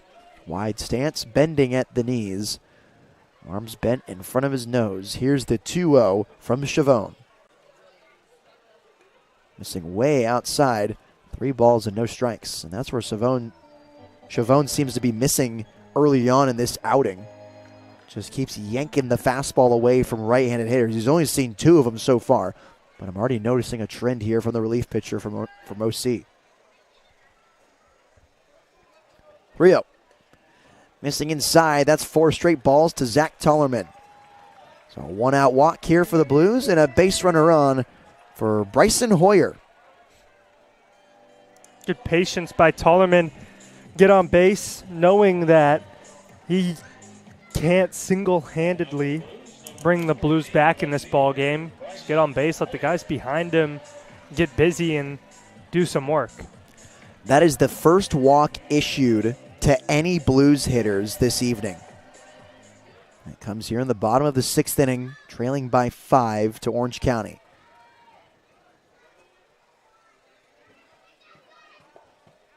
Hoyer looks at the first offering in there for a strike. Sliding across the bottom half of the zone as Hoyer, who's 1 for 2 on the day. Single in the second, ground out to shortstop. He was stranded at third on his single. 0-1. Fastball missing outside. 1 ball and 1 strike to the Bobcat from Saddleback College. Third baseman Rocco Gump playing pretty far off the bag over there. Middle infield pinching a little bit towards the middle.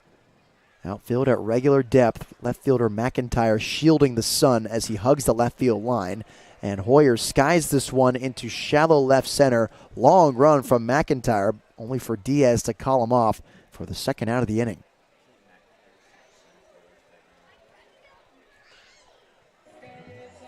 McIntyre had to cover a lot of real estate to get to that ball, only for Diaz to take a couple of short steps and call him off and grab it for the second out. So now it's Braden Mondeau with a runner on first, and Zach Tollerman. So now playing closer towards the bag is Gump. Shifting to his right is Cadena. McIntyre still in the sun. Diaz, the center field, a little bit of a half and half situation here. And as the first pitch offering to Mondeau misses upstairs, 1 ball, no strikes. McIntyre's getting the worst of that sun out in left field. I see him before every pitch, he's putting his glove up in front of his eyes to make sure he can see it if it's hit his way. It's very unfortunate placement, too, because the entire infield is in the shadow. 3/4, if not more, of the outfield is in the dark as Mondeau whiffs at that off speed. 1 ball and 1 strike. And he is like in the sliver of light. One of the very thin slivers of light where you could be. And unfortunately, that's where he's standing. Only 1 ball has been hit to him today, and it was well over his head by Cooper Witten. 1-1 to Mondeau. There's another off speed taken down the middle. 1 ball and 2 strikes. 2 gone here in the 6th. A runner on first base and Zach Tollerman, a 7-2 lead for Orange County. Mondeau, who's 1 for 2 on the day, digging in a 1-2 count. RBI double back in the second. That one misses downstairs, 2 balls and 2 strikes. Nice recovery from Matt Spear to make sure Tollerman doesn't take off towards second. Really good job by Spear. Those extra 90 feet would mean a heck of a lot here. As a base hit with a runner on second probably scores him. 2-2 from the stretch from Chavone. Slide step, and misses way outside. Full count now to Mondu, a shortstop batting 8th. Estabrook, who waits on deck, had a base hit his last time up. Mondu looking to bring him to the plate and let him use his bat to do some damage. Payoff pitch is cued to the right side. Hackworth has got it. Throw over to first in time. The side is retired. No runs on no hits, no errors. 1 runner left on base for the Blues. They trail by 5 to the Orange County Riptide. We head to the 7th. For Ryan Giacomini, I'm Nate Mills on the SLO Blues streaming network.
Jake Brown, Matt Spear, and Nathan Cadena due up for the Orange County Riptide. 7-2 lead over the SLO Blues as Jace Evangelista heads back out there. And he gets a swing and a miss on that slider first pitch offering. Strike 1. Brown, the right fielder, batting 3rd today for the Riptide. And is 1 for 3 on the afternoon. As the second offering misses upstairs, 1 ball and 1 strike. A 2 RBI single in the 4th. And 2 fly balls, 1 to right field and 1 to center. Hill infield playing back as tucking his hands inside for ball 2 is Jake Brown.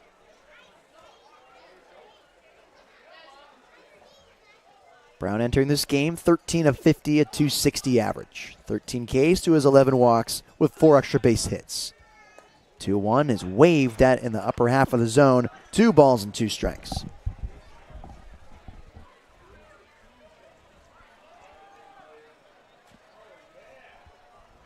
Field now fully engulfed in shadows as the 2-2 comes home, and it barely misses downstairs. Estabrook's got it. 3 balls and 2 strikes.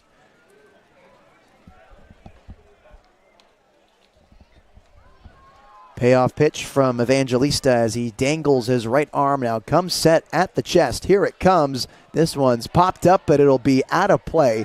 Lucky fan looking to grab it in the grass concourse. I really love how Evangelista has been pitching in today's contest. Giving up just the 1 hit, he's really just pounding the strike zone, making these batters do the damage rather than giving up the free bases. And it's working for him. Another 3-2 offering from Evangelista on the way. Slow roller over to Mondu at short. Takes a hop throw to first. Tallerman has to stretch. He kept his foot on the bag. And that's the first out of the inning. I don't know. I thought for a second his toe came off. But the call is out. And there's 1 gone in the 7th. I thought for a second as well that foot came off the bag. Mondu lucky that it's Tollerman over there at first and not Borba, who we saw on Sunday, or Comerford, who we see over there sometimes. The long, lanky Tollerman able to stay on the bag, but one of those two most likely would have been unable. Standing over there at 6'4", lengthy arms and legs, able to snag that one for the first out. As the first offering to Matt Spear is taken low for ball one. Spear having himself a day, 2 for 3, 2 singles, came around to score on one of them. Tried to stretch one of his singles into a double. He was out by, 8 feet. As he looks at the second offering, in the dirt, 2 balls and no strikes. Sandwich between those hits. There's a ground ball to second base. 8 feet might be generous. He was out by miles. I have no idea what he was doing. Feeling himself, first time playing back at Sinsheimer since playing in the summer of 2023 for the Blues. It's one of their catchers, where he made 55 plate appearances, 13 games played. Hit a home run for him as well. 2-0, just missing outside. 3 balls and no strikes. And he's been playing really well for this team at .429 batting average. 3-0. He swings on it. It's a high bouncing ball to Jeffries, who pumps over to first, finally makes the throw and retires Matt Spear. For the second time today, there's 2 gone in the 7th. 7 straight batters put down by Evangelista. Before that, he gave up a double and a fly out, and then that was the beginning of his outing. 1 run given up, or 1 hit, given up to 9 batters. A refreshing sight for the Blues dugout and the Blues bullpen, especially their manager, Dean Traynor. Eddie Tierney was a little all over the place in his first start of the season for the Blues. Evangelista has cleaned things up nicely. 2 goose eggs in a row for an inning, as the first offering to Nathan Cadena is taken for strike 1. Cadena's looking for his first hit of the day. He did reach on an error from Mondu in the first. Grounded back to Mondu. He made the throw in time, and a fly ball to right field. As that next pitch misses off the foot of Estabrook. 1 ball and 1 strike. A huge relief for Dean Traynor that Evangelista is eating up all these innings. The Blues bullpen has been pretty barren as of late. It's good to see Evangelista out there in his 3rd inning of work. 1-1, softly popped up in foul ground. Tollerman has to jog to his left, makes the grab for the 3rd out of the inning.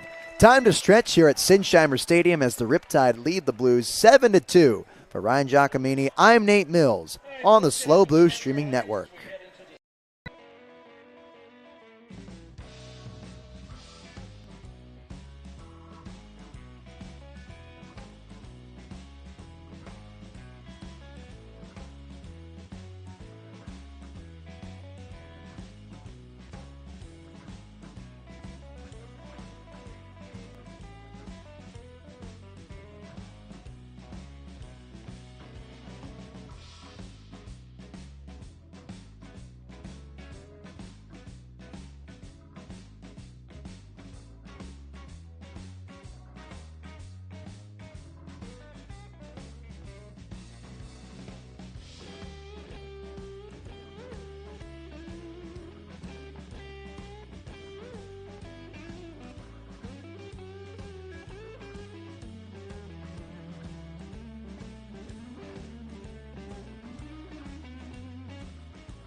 The lights have come on here at Sinsheimer as the Blues still trail the Orange County Riptide here in the bottom half of the 7th. Just finished stretching.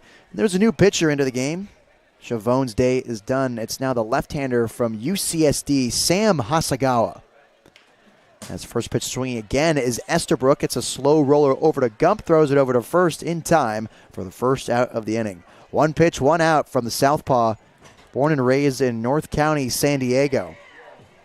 Estabrook's had a pretty clear-cut approach up there, at least his last 2 at-bats, swinging first pitch to both of the last 2 at-bats. This at-bat in the 4th resulted in a hit, that one a ground out. So now Hasagawa will face the leadoff man, Jariah Lewis, left-handed hitting outfielder from San Jose State, who's 0 for 3 today, and the recipient of strike 1 as he adjusts his helmet. Popped out to second, popped out to center, and grounded to second base. Looping curveball from Hasagawa, misses inside. 1 ball and 1 strike. Former teammate of mine, Sam Hasagawa. 1-1, misses low and outside. 2 balls and 1 strike. Where'd you play with him? Carlsbad High School.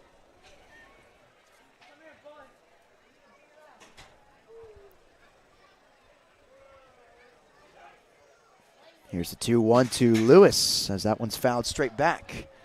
2 balls and 2 strikes. Was he a two-way back in high school? He was a two-way.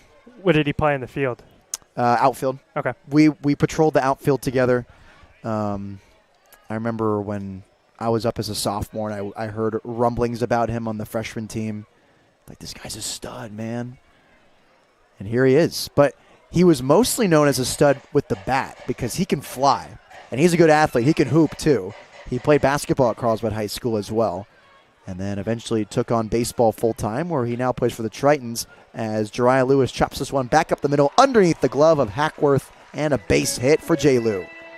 Huge turnaround first, and there's a runner on with 1 gone here in the 7th.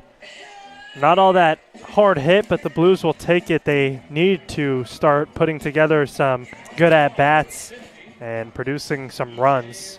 We're in the bottom of the 7th. They only have 7 outs remaining in this ballgame. Blues got their work cut out for them with a 5-run deficit here in the bottom half of the 7th. We've entered the final third of this game as E.J. Royal steps in with a runner on, Jariah Lewis, perhaps the fastest runner in tonight's lineup. As he takes off towards second base, Hasagawa picked over to first, head first slide, he's in there safely. Nice jump from Jariah Lewis, heads up base running. That pays off for him. And it's funny, I say heads up, but if he were to be thrown out, we would say, what are you doing? Yeah, he was dead to rights, and then all of a sudden, he just took off for second base and got in there safely. You are right, though. If he got out, we would have been like, you getting to second doesn't matter that much. You're down 5 runs. But now we're saying, good job getting that extra 90. Heads up. That's Jariah's 7th stolen base of the season. He got a really good jump off Hasagawa. And when you're a runner over there and it's a left-hander, you're reading first movement. He saw that heel come off the ground from Sam. He just took off. So now a runner at second for Royal as he's searching for his first base hit of the day. He has a strikeout and 2 groundouts to shortstop. These are exactly the 3 guys you want up if you're going to rally. They're combined 1 for 9 in today's ball game, that being EJ, Braden Jeffries, and Borba. Tallying some hits right here, get some runs across. You don't need to get all 5 back right here, but you would like to start eating into that lead, especially with a runner in scoring position and just 1 out. 1-0 to EJ Royal, the 2-hole hitter. It's fastball missing outside. Spear drops it, 2 balls and no strikes. I'll say this too, and I always like to dangle this over Sam's head. I did this last year on the broadcast as well. When he was beginning to make his pitching transition on varsity when I was a junior, as the 2-0 is sent straight back, 2 balls and 1 strike. He was starting to get some reps, and he was workshopping the slider and the changeup and the fastball, which was pretty good. It was a hard, heavy fastball in the upper 80s.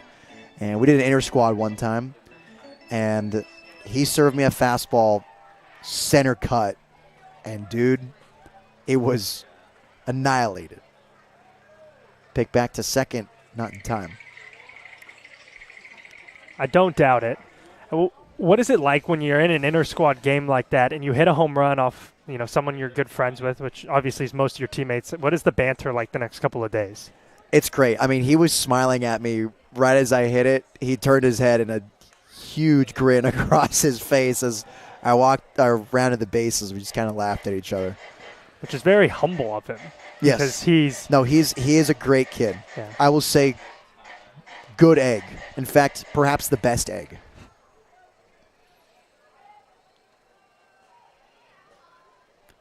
2-2 to Royal. Missing downstairs, fills it up at 3 balls and 2 strikes. Not missing by much.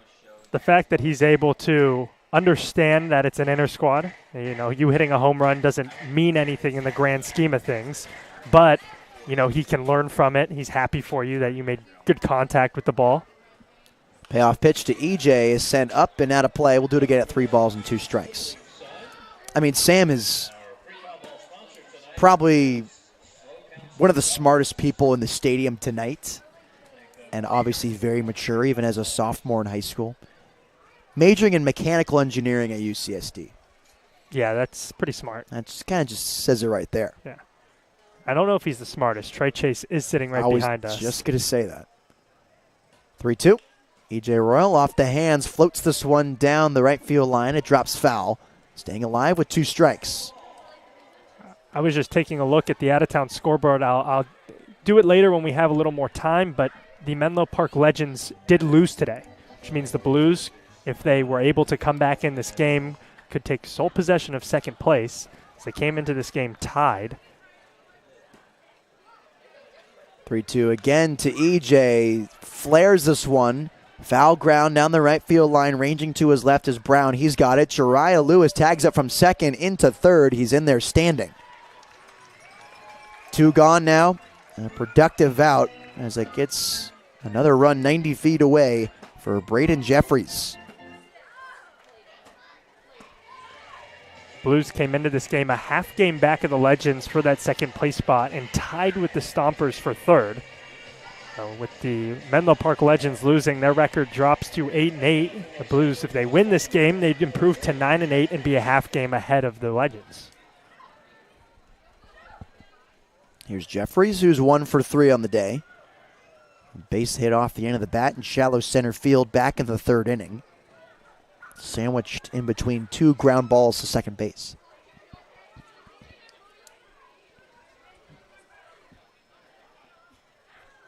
Gump playing close to the infield grass as Jeffries hits this one to left center field. Ranging to his right is Diaz. He dives and he can't make the grab. Heading into second base with an RBI double is Braden Jeffries, his 2nd knock of the day. 7-3 tied. Really good swing by Braden Jeffries. I was hoping that was just going to keep slicing and slicing and slicing away from Diaz, and it did.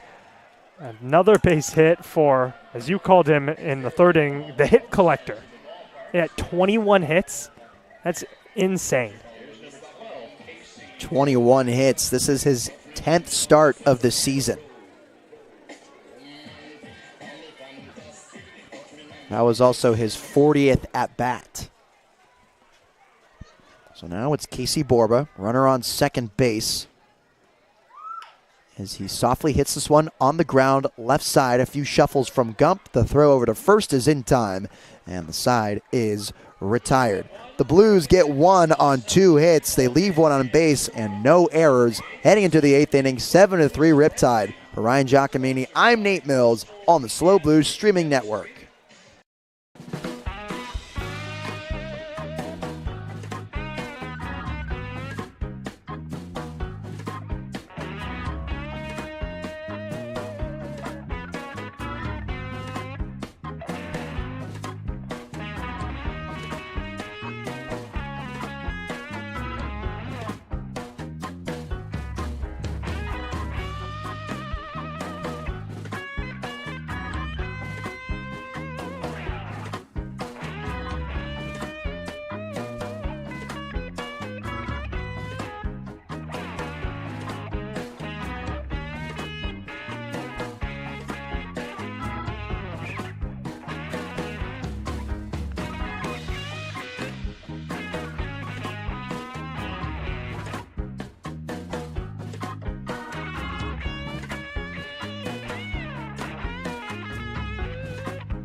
6, 7, 8 due up for the Orange County Riptide. They have a 7-3 lead over the SLO Blues at Sinsheimer Stadium. The lights are in full effect. The fans still filling out the stadium pretty well here on this midweek matchup between the Riptide and the Blues.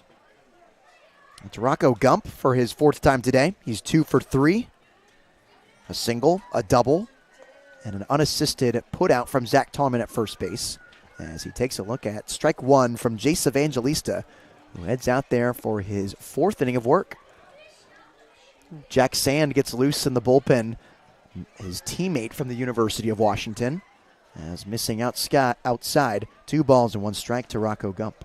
Evangelista has really just ate these middle innings of the game up for this Blues bullpen, which, like I mentioned, is a little depleted right now. Don't have a ton of arms that haven't gone in the past 3 or 4 days. 2-1 is bounced on the ground down the first base line and foul. 2 balls and 2 strikes. And really the Blues could use length in their starters, in their bullpen, wherever on the pitching side of things. And they're getting that here from Jace Evangelista, who, like you said, has just been eating these middle innings, giving the Blues a chance to score. But in his time pitching, they just got their first run last inning under the reign of Jace Evangelista, as the count is now full to Rocco Gump.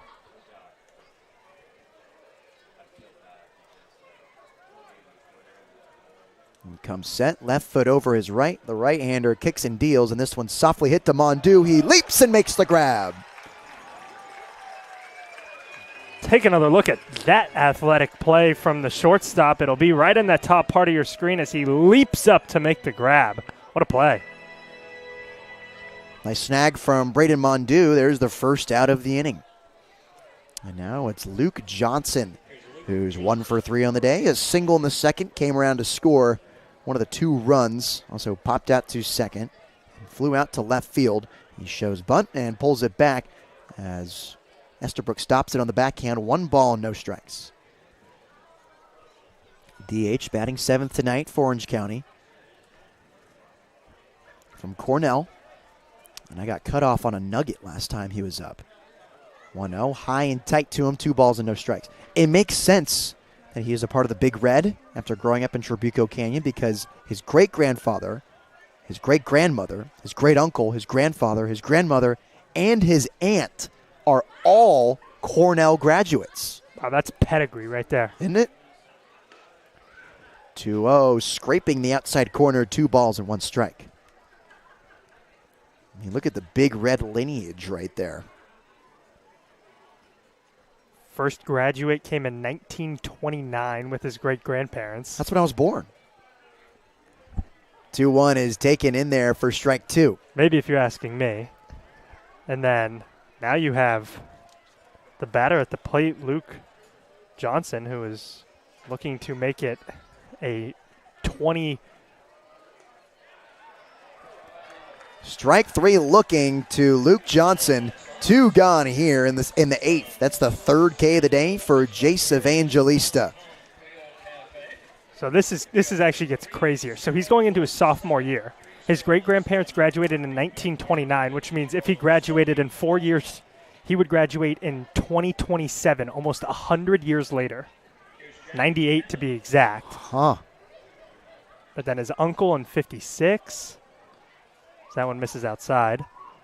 His grandfather in 57, his grandmother in 58, and his aunt in 86. They haven't had a graduate from there in almost 40 years. And the drought. 1-0, just missing outside, evens up at 1-1.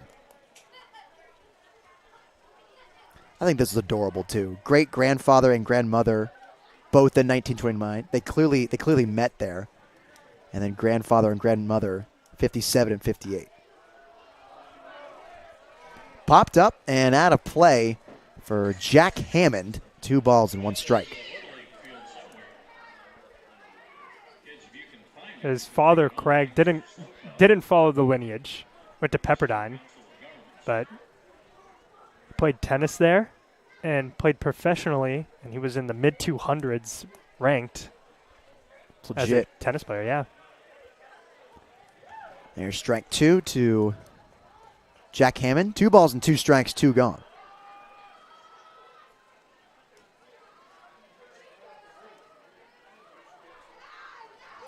Two, softly hitting to center field. E.J. Royal coming in on it, and he makes the running grab. He loses the hat and glasses, and the side is retired. 3 up, 3 down for the Riptide as we head into the bottom half of the 8th. 7-3 OC. For Ryan Giacomini, I'm Nate Mills on the Slow Boost Streaming Network.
New pitcher for the Riptide, it's Jack Bunnell. Sam Masagawa's day is done after 1 inning, and now it's the Torero from USD, just a few-minute drive away from La Jolla and UC San Diego.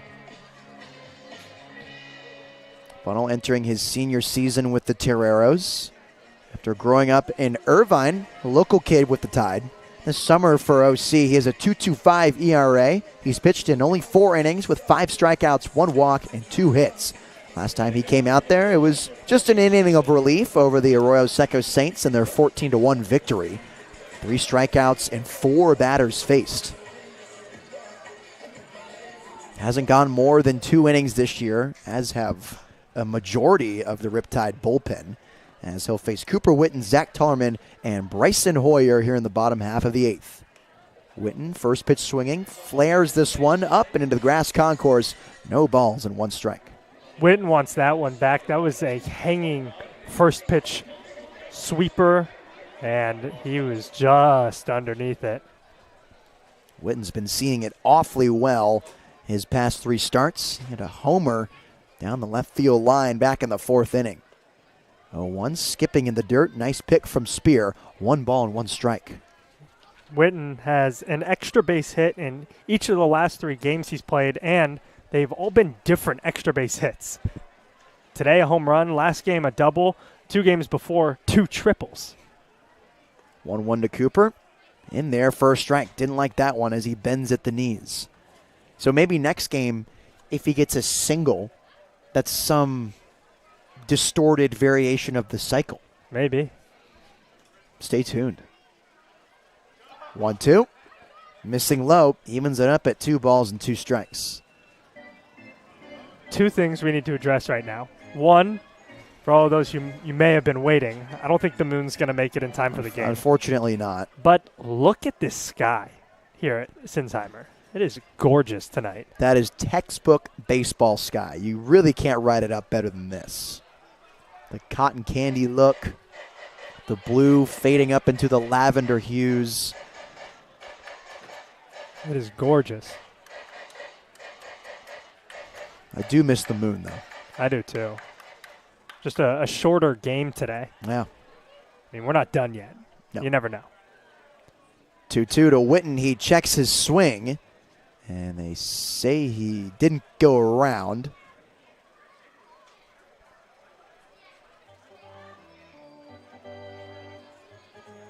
Now they call him out. So it looks like he did go around, and that will be a strikeout to Witten. That's actually the second time a Blues batter has struck out today.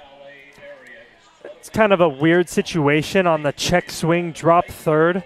As a batter, I feel like you should just put the bat down and run, because right there with that ball skipping away, he probably would have made it to first. Whether or not he went around would have been irrelevant. So now it's Zach Tollerman with one gone, 1 for 2 on the day. He walked back in the 6th. That's the one and only a walk issued to the Blues batters this evening, as the first pitch fastball misses outside. Tollerman's not someone who's going to hit for power, really. Really has done a good job hitting for average, though, this year. 1-0 is hit hard into center field. Diaz ranging to his left. He dives! And did he catch it? Yes, he did! Acrobatic leap for Diaz out in center, and that's the second out of the inning. And all you can do on this is tip your cap if you're Zach Tollerman. He hit that ball well and right on the line, but a really good play from Diaz, ranging to his left, laying out to stop that from being extra bases. He finally catches his break there. I feel like he's had 2 other diving attempts this evening, and he finally snags one here in the 8th for the second out.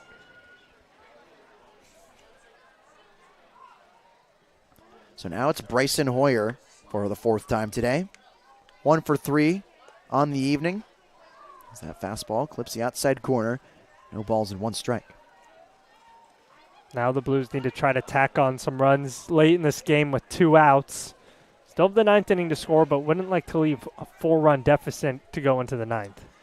They got their first run of the game with 2 outs back in the 2nd inning. And then Cooper Witten led off with the home run in the 4th. They've been quiet ever since. Oh, excuse me, no, they got the RBI double from Jeffries, excuse me, the 7th. That was with 2 outs as well. So some good 2-out hitting today. 1-2 to Bryson Hoyer. Switch hitter, batting left-handed against the right-hander Bunnell. Really? 1-2. Hoyer holds up his swing, 2 balls and 2 strikes against the former University of Washington Husky. Great take on that changeup from Bunnell. Deuces wild to Hoyer as he waves at that 2-seam for strike 3. Blues go down in order in the bottom of the 8th. We'll head to the top of the 9th. San Luis Obispo trailing by 4 to the Riptide. For Ryan Giacomini, I'm Nate Mills on the SLO Blues Streaming Network.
game or not, but I know.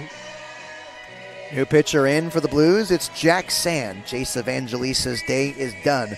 4 innings of work, 1 hit, no runs, 1 walk, and 3 strikeouts. He just allowed 1 base runner off that walk. What a night for Evangelista. Truly incredible, as one of the statisticians and I were saying between innings. An absolute shove. No kidding. So now for Jack Sand, he makes his 7th appearance in a Blues uniform. In 6 1/3 innings pitched, he's allowed 5 hits, 5 runs, all of them earned. And here's where the problems arise for the lefty from University of Washington. 10 walks to his 8 strikeouts. A 7.11 earned run average with a 2.36 whip. So looking to right the ship here against the OC Riptide, trailing by 4 runs. First pitch is popped up and out of play. No balls and 1 strike. Can't be successful if you don't throw strikes. Well, we have a second. Let's take a look at the out-of-town scoreboard. Like I mentioned, the San Francisco Seals beat the Menlo Park Legends earlier today in a 2-hour and 18-minute game. Quick baseball. That final score is 5-4. In the bottom of the 8th, the Sunrays are beating the Barons at Youth Academy 3-1. At Arnold Field, the Crawdads lead the Stompers 3-2 as that one misses up and away. And in the top of the 7th, the Caneo Oaks are up on the Arroyo Seco Saints 4-3. So some very close ball games around the league today. Yeah, Caneo trying to gain some ground against Arroyo Seco as they're a game and a half outside of first place. Trying to run away with that South Division like Walnut Creek has in the CCL North. Walnut Creek currently riding a 6-game winning streak. Won 9 of their last 10.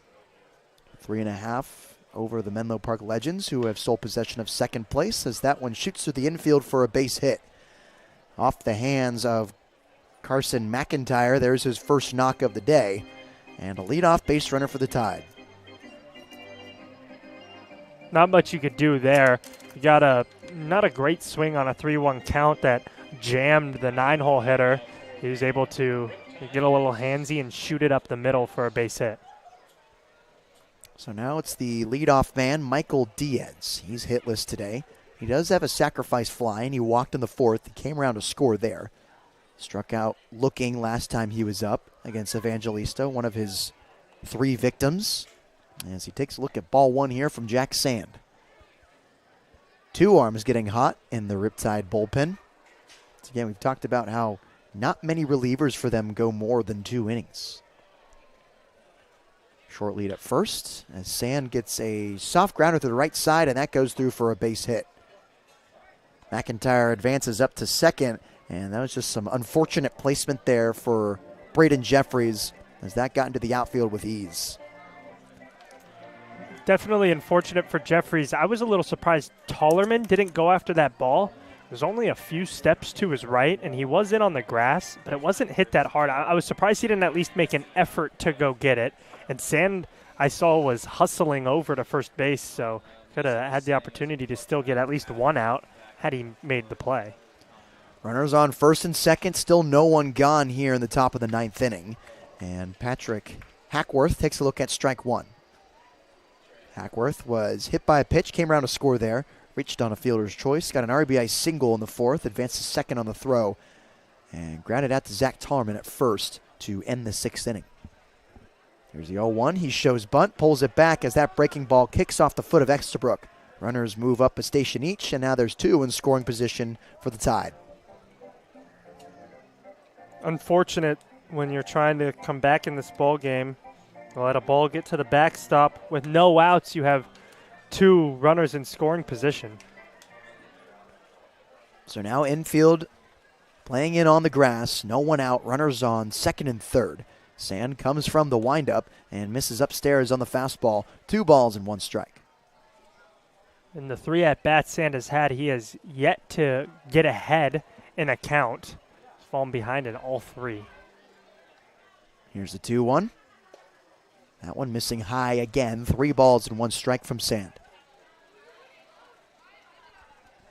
Carson McIntyre at third and Michael Diaz at second base. Back-to-back knocks to begin the top of the 9th for OC.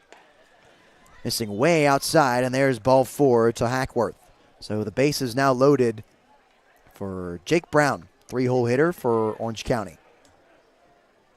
Sand has to figure something out. You have to throw strikes to be competitive. You can't just give batters free bases and expect to compete at a high level. Estabrook calls time as he goes out to have a chat with his southpaw as Jake Brown digs in. Flew out to the outfield twice, one to right, one to center. Had a 2 RBI single in the 4th, and most recently rounded out to short in the 7th. Twilight sky in full effect. Very difficult to see balls in the air. Preferably, if you're getting soft contact, you'd like for it to be on the ground. Especially with the bases loaded and no outs with the infield in. First offering from Sand on the left on right matchup is taken in there for a strike. What's interesting to see is this wasn't a huge issue for Sand at UW. In his 42 batters faced this last year, he walked 7, struck out 13. 0-1, missing inside. Brown scoots out of the way. 1 ball and 1 strike. Curious as to why maybe we're seeing that huge shift. Maybe he's, working on some new pitches that he's trying to incorporate, something along those lines. 1-1 is fisted up and out of play. 1 ball and 2 strikes. Sand gets ahead in the count for the first time in this appearance. And arguably at this point, the most crucial moment. You get ahead, you get a strikeout here, and you're a ground ball away from getting out of this inning unscathed. Outfield at regular depth, playing in their normal positions with the infield up on the infield grass. And the 1-2 missing outside. Couldn't get the trigger on Brown. 2 balls and 2 strikes. Couldn't get the trigger, but a very good pitch. Just threw that big looping slider and was hoping it was going to touch that outside corner or he was going to get a chase from Brown. Deep sigh from Sand as he kicks and fires on the 2-2. And fouling this one straight back is Brown. Will do it again at 2 balls and 2 strikes. Sand paces around the mound, kicks up some clay. As the home plate umpire gets some new baseballs, Sam stares down his catcher, Estabrook. Would love to see maybe a slider or a changeup work off of that high and in fastball, work a similar tunnel and get a strikeout. Hoyer shifts to his right as the left center gap is now wide open for Jake Brown. Here's the 2-2 from Sand. Fastball missing outside, almost gets away from Estabrook. He keeps it in front though. Count now full at 3 balls and 2 strikes.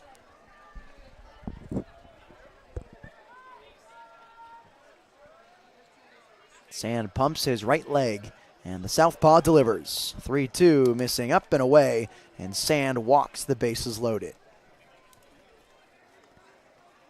8-3 Riptide, as the Blues have yet to record an out here in the 9th.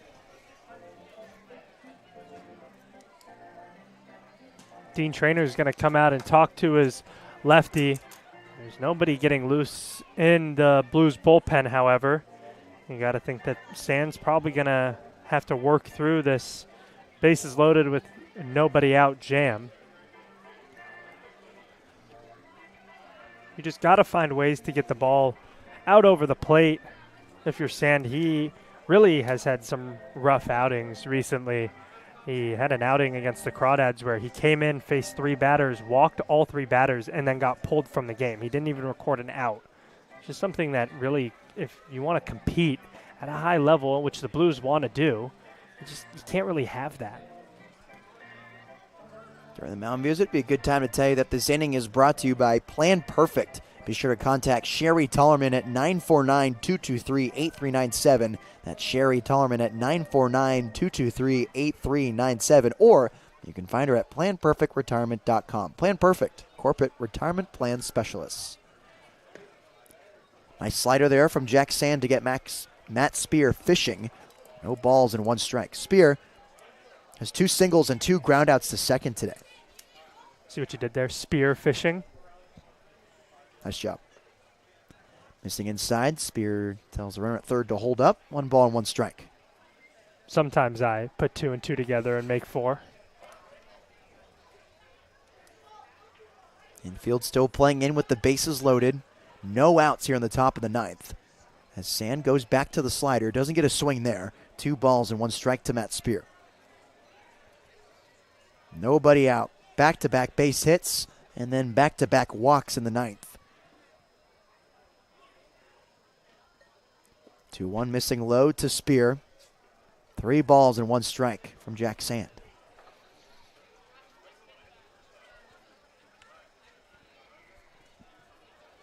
Pitched in 1/3 of an inning last time in their loss to the Santa Barbara Foresters just 2 days ago. As the 3-1 misses high and tight, and Sand walks the bases loaded again.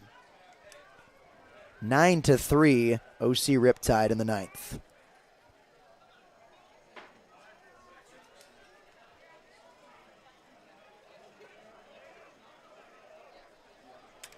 Everyone on base right now reached via the walk. Both of the singles that were hit in the beginning of this inning have come around to score. And the Blues have yet to record an out.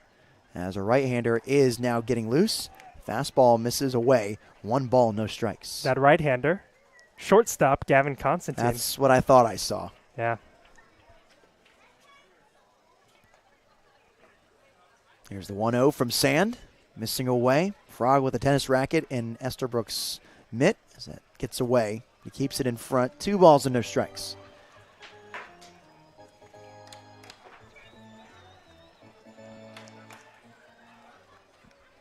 Two runs allowed in this 9th inning, both via the walk from Jack Sand as he kicks and deals and misses this one way outside. There's 7 straight balls from the Husky. Go back even further than that. He had 2 in the previous at-bat to end that at-bat, so 9 straight. There's 4 straight to Cadena, and he walks the bases loaded again. Riptide reached double digits here in the top of the 9th. And 3 walks in a row, or now 4 walks in a row from Jack Sand, 3 of them producing runs.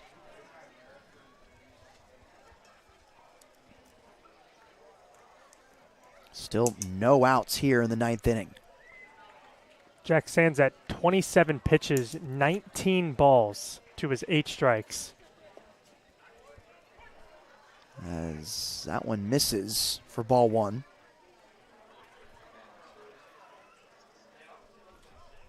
Gavin Constantine just threw the ball into the dugout from the bullpen. Saw that one. 1-0, hit soft on left side. Mondu's got it. He throws to home, and the ball gets away from Estabrook. He loses his mitt in the process. In E6 to keep things alive. It's now 11-3 Orange County.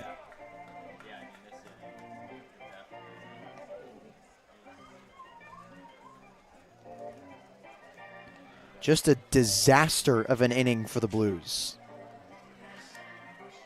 The inning has gone like this. Base hit, walk, walk, walk, walk, E6. No outs, bases are still loaded, and 4 runs have come across in this inning. Here's the first pitch to Luke Johnson. That misses downstairs for ball 1.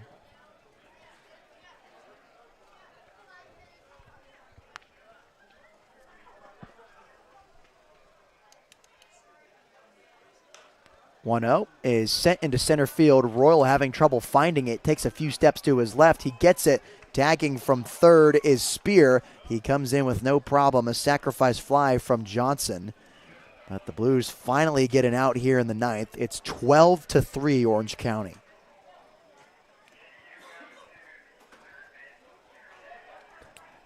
So what happens when you get the ball out over the plate? You can produce outs. You just throw around the zone. These batters are just going to be patient, especially when you're throwing the amount of balls Jack Sand's throwing. First pitch to Jack Hammond, the 8-hole hitter in this inning, is taken up and away for ball 1. Hammond surveys his black barrel with his chrome Louisville Slugger sticker on it. As that fastball's in there for strike 1. Count now even.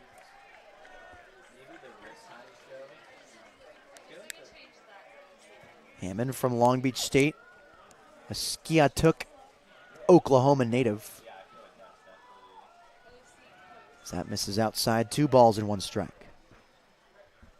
Gavin Constantine has stopped throwing, but he's still stretching in the bullpen. As the 2-1 is hit off the end down the left field line, and it will be foul. 2 balls and 2 strikes to Jack Hammond, first baseman batting 8th. Hammond is hitless today, but he was hit by a pitch by Eddie Tierney in the second. Flew out to left field, struck out swinging to Evangelista, and flew out to center field. Here's the 2-2 from Sand. This one's hit right back up the middle. Sand off the glove, got it, throw it over to first in time. Second out of the inning as the runners move up a base each. Second and third now for the Riptide. Great job by Sand for staying with that one. And it's easy to have an inning like this and to not glove a ball immediately off the bat on a comebacker, to just give up and kind of fold and go, oh, woe is me. But Sand did not do that. He stayed with it. He made a nice throw over to Tallman at first for the second out. So now we're back to the man who led off this inning, Carson McIntyre. Led it off with a single, and he came around to score. There's a breaking pitch, missing low. 1 ball, no strikes.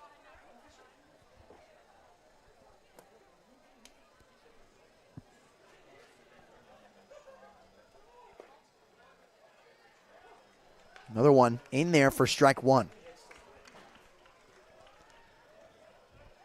McIntyre, the Beaver from Oregon State, Peoria, Arizona native. Growing up not too far from the Padres and Mariners spring training complex, as he sends a base hit into left field. That brings in another run for the Riptide. 13-3, and they're just pouring it on the Blues. A 6th spot here in the 9th. 2 hits this inning for McIntyre after having none the entire day. Blues Baseball is brought to you by the Mortgage House, Mission College Prep. Meeting at the mound, Dean Traynor strolls out to the bump, as it looks like we will be seeing Gavin Constantine Jr., the primary infielder, come into pitch for Jack Sand. 2 gone here in the top of the 9th. Riptide have poured 6 runs on the Blues as Jack Sand sways back into the dugout. We'll tell you more about him. Stay with us on the SLO Blues streaming network.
New pitcher for the Blues, it's Gavin Constantine. The primary infielder from McKinney, Texas, in St. Bonaventure, Bonnie, comes out from the bullpen to replace Jack Sand. A 13-3 lead for Orange County. They've already put up 6 runs in this inning. As the fastball misses upstairs, 1 ball and 1 strike. 79 miles an hour on the fastball right there from the primary shortstop. That's some good velo. Constantine gets a pop up and out of play for strike 2. And he really just needs to get through Michael Diaz here, who singled earlier this inning, as there are 2 outs here in the top of the ninth. Runners at the corners for Orange County. And Constantine does have some pitching experience. In a perfect game showcase back in 2022, he touched 86 miles per hour. Now, I don't think we're going to see that tonight. But there was definitely a lifetime where Constantine was an aspiring pitcher based on those numbers. One thing I'm noticing a lot from Constantine, not throwing that hard, but it has some run. I was just going to say, there's definitely some English on that fastball. Yeah. There's definitely, and it's arm side too. It's actually kind of gross. Constantine trying to get the 3rd out of the inning here as he gets a ground ball to Jeffries on the right side. Scoops it up and lobs it over to Tollerman, and the side is finally retired. Orange County boat racing the Blues in the 9th. We'll head to the bottom half of this inning. Last chance for the Blues. 13-3 Orange County. For Ryan Giacomini, I'm Nate Mills on the Slow Boost Streaming Network.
New pitcher for the Riptide. It's Tommy McGuire from Cypress College this season for OC. He has a 1.98 ERA in 13 2/3 innings pitched, allowed 4 hits, 3 runs, 8 walks to his 16 strikeouts.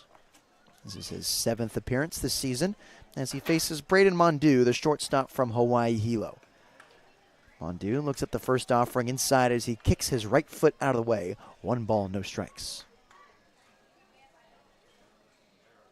All right, I know you're not very familiar with Southern California junior colleges, but if you had to guess, what is the nickname of Cypress College?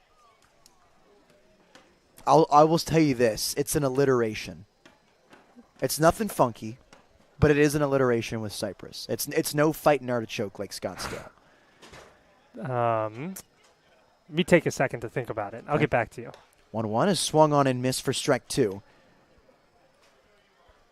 The Sinsheimer crowd falls dead after a 6-run inning for the OC Riptide as Gump kicks up some dirt at third base and Mondew steps back into the box with his low stirrups.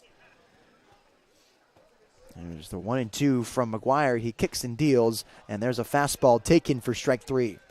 First out of the inning, and Mondew goes down looking. That's the 4th time the Blues have struck out today. That's a good sign. Strikeout numbers are down. They are. But not a lot of productivity with the bat. A few hits sprinkled in here or there, but only 8 in this ball game and 3 runs on those 8 hits.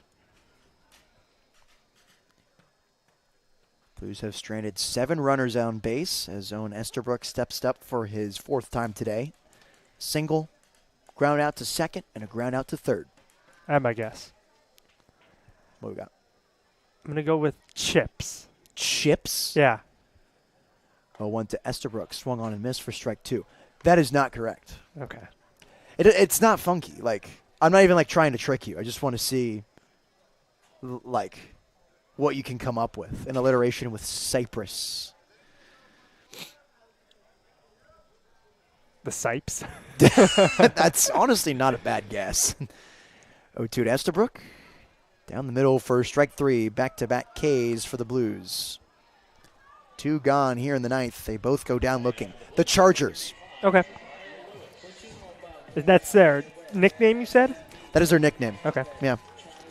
You learn something new every day. Yeah. You're a little more ingrained in that SoCal Yeah. JC ball. Oh, yeah. That's you played down in San Diego. Me, not so much. I can tell you some NorCal. Yeah. Santa Rosa Junior College Bear Cubs. Oh, wouldn't have gotten that. Yeah. First pitch to the leadoff man, Jariah Lewis, misses downstairs. 1 ball, no strikes. He's 1 for 4 on the day. Got his first base hit back in the 7th. What about the College of Marin? They're the Mariners. Yeah. There you go. 1-0. Lewis takes outside. 2 balls and no strikes. It's kind of my thing. Nicknames. Yeah. It's surprising, but I'm not huge into college sports. Okay. And, I pay attention, follow, but I'm not, I don't know every team's mascot like you do. Lewis swings and tips this one right behind home plate. He picks it up himself. 2 balls and 1 strike. I know you pride yourself on knowing a bunch of nicknames and mascots for colleges. Well, even on back in my Cal Poly days, which was a few months ago, we had a show on KCPR, Saddle Up Sports. It's a sports talk show I had every Sunday.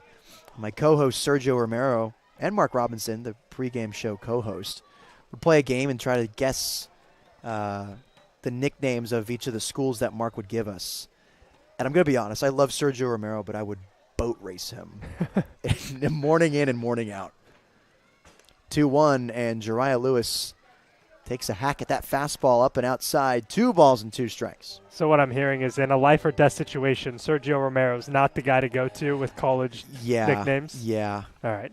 I'll make sure I call you up if I'm ever in that spot. And Mark didn't give us good hints either. He doesn't know geography very well. 2-2 to Jariah. Misses just downstairs. McGuire really wanted that one for strike 3. He doesn't get it. The count's now full. 3 balls and 2 strikes. I remember Mark gave us a hint. Somewhere in the South. And it was Ohio State. 3-2. Jariah touches this one to center field. Diaz ranging to his right. He leaps, and he can't get there. Rounding second and heading towards third is Jariah Lewis. He glides into the bag. He's going to try to stretch it into the inside the Parker. The throw goes over the head, and it is. J-Lou goes coast to coast on a Little League home run in the bottom of the 9th. Jariah saw that ball squirt past the cutoff throw in left center field and said, I'm going home, and nobody can stop me. Rene Regalado figured he was just going to stop. He didn't even give him any sign. And Jariah took off for home. He was shot out of a cannon. I thought he was going to have a chance to just go inside the park before the errant throw, but he does it after. Triple and an E5 to score. Dang it. I need the home scorekeepers to have some feel on that one. Give it to HR. Come on now. So now it's 13-4. And you know what they say, boys. 13-4, worst lead in baseball. Don't call it a comeback. Now it's E.J. Royal. He's still hitless today. the hit leader on the team.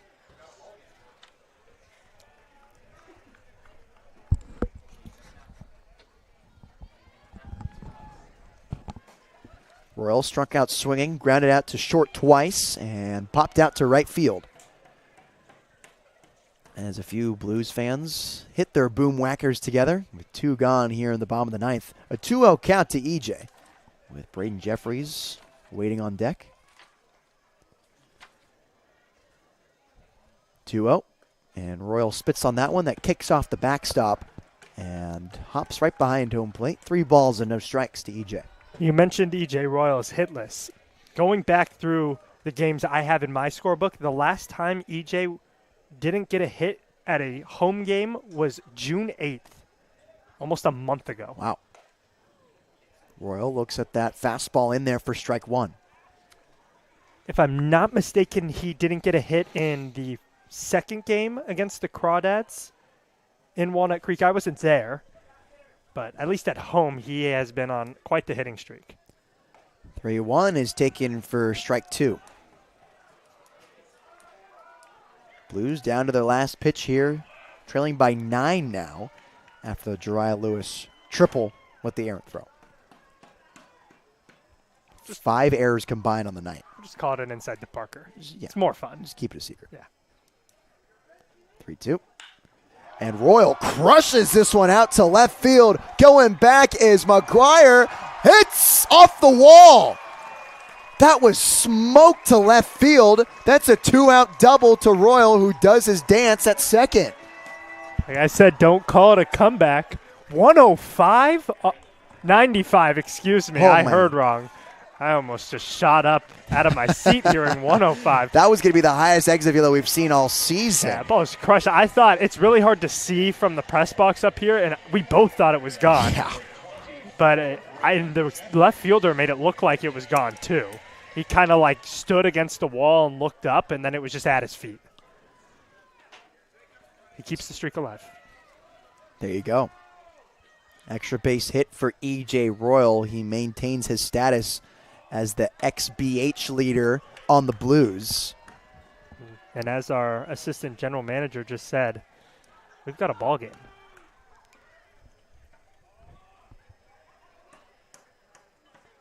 Jeffries spits on that one in the dirt. 1 ball, no strikes. That is EJ's 6th double on the season. His 9th extra base hit.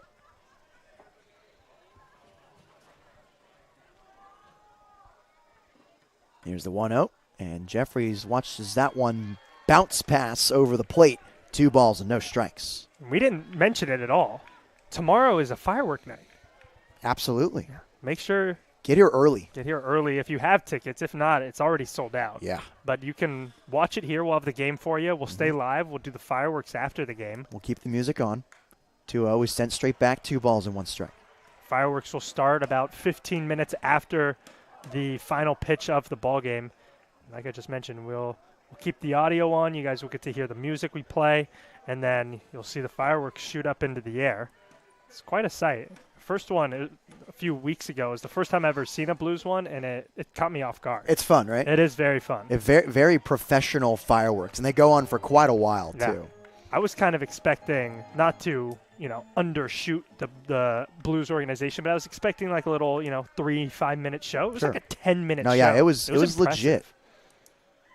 Here's the 2-2 to Jeffries, and he sends this one in the air to right center. Coming in on it is Brown, and getting called off is Hacksworth, and he made the grab. Wow. What a grab. What a way to end the game. He went full body lunge after that soft pop out to right field. That I did not expect that. Me neither. I mean, look at that full body extension on the replay. That is quite the way to end this ball game. Well, the Blues go down in a big way to the OC Riptide. They enter themselves back into the losing column. They don't gain any ground on Menlo Park or Walnut Creek. OC advances up in the CCL South. I think they're now tied for third with Arroyo Seco, and what has become a 13-4 ball game, a 6th spot in the 9th inning from Jack Sand, a big cause of that. But really, Evangelista for the Blues looked really nice coming out of the bullpen. It was a tough day for Tierney. And, it's a difficult spot to come out of when you're, pitching in relief all season, and then you finally get the nod. You're used to kind of hanging out in the bullpen and show and go. Some guys like the show and go, and some guys like the long, don't talk to me with my headphones in situation. And I guess it just seems like Tierney is one of those guys that is a little bit more show and go, but you live and you learn. It's summer ball. You're trying out new things. Not the result that Tierney would have wanted, but I think a bright side for this Blues roster was that Evangelista looked great, and he ate a lot of innings for the Blues, and they really only had to use 3 pitchers. Gavin Constantine came in to face one guy. The one downside is, though, that Jack Sanchez really hasn't looked himself in his last few outings. The stuff is certainly there. We've seen him do it, and he just has not been able to execute it as of late. You're 100% right. Evangelista definitely a bright spot in today's game. In his first couple outings with the Blues, he struggled to throw strikes, struggled to not give up hits and not give up runs. His last 2 outings, he's thrown 5 1/3 innings, hasn't given up a run, just a few hits. Today's outing was impressive. Just the 1 base runner in 4 innings is remarkable. And for the Blues offensive side of things, I think it's important for San Luis Obispo to not fall asleep in the middle innings. There's that stretch there of 5 and 6 where they kind of just had some throwaway at bats. They had another one like that in the 8th as well. But, they strung together 3 hits in a row in the 2nd. They got 1 in the 3rd, and they kind of picked their way throughout the middle part of the game. It's really the beginning of the game, and then towards the end where we really see their offense come to life. I think that's the next step for this Blues offense and what would help them win games if they can stay consistent the whole way through. Not the roller coaster of extreme highs of stringing together 3 to 4 hits in a row and then crashing in the middle. And then once you get towards the end, skyrocketing back in that hit column. It's made for some exciting baseball and some comeback wins. But really, to keep the heart rate at bay for Blues fans, it would be more economical for the Blues to stay consistent throughout the game. I 100% agree with you. And even you could go back a little bit further in the game and say, outside of that 5th and 6th inning, 1 in the 4th, but on a home run. So really it wasn't a string of hits. It was just 1 really good string from Cooper Witten, and then no runs in the 3rd. You would like to string together hits, especially after that Witten home run. You're hoping that created a little bit of momentum, and you could have seen Tollerman and Hoyer, Mondu, Estabrook, the guys follow, put something together and get across a couple more runs, when at that point the game was just 7-2. It was more manageable than the 13-3 it was going into the 9th inning. There was a bright spot, though, in the offense, though. The strikeout numbers have started to increase. Only 5 of them this evening. 1 of them from E.J. Royal, 1 from Witten, 1 from Hoyer, Mondu, and Estabrook. So no one with multiple strikeouts, which is a good sign. And 4 of the 5 came within the last 2 innings. So there's some healthy signs. The Blues, are starting to hack a little early here, which is good to see. But they're hitting the pitches that they are, and they're putting it in play, which is nice. And so that's more workable than swinging and missing or popping it up out of play. Absolutely, and we were talking about it a little bit when the Forsters were here, talking to some of their interns. Blues take a lot of first pitches and watch strikes go by and get behind in the count. But today, very aggressive with the bat, especially Owen Estabrook. We saw him swing at the first pitch and hit his at-bat in the 4th where he got a base hit, the 7th where he grounded out, and the 9th where he struck out. So maybe just a little bit of a different approach that the coaching staff are seeing, or maybe the players are seeing and relaying to one another. But swinging at pitches early in the at-bat isn't bad if it's the pitch that you want. Second loss in a row for the SLO Blues. They fall to 8-9 in CCL play. They're now 13-7 at home and 17-10 on the entire season. They'll be back tomorrow, though, July 3rd for the fireworks show. This is San Luis Obispo's Super Bowl.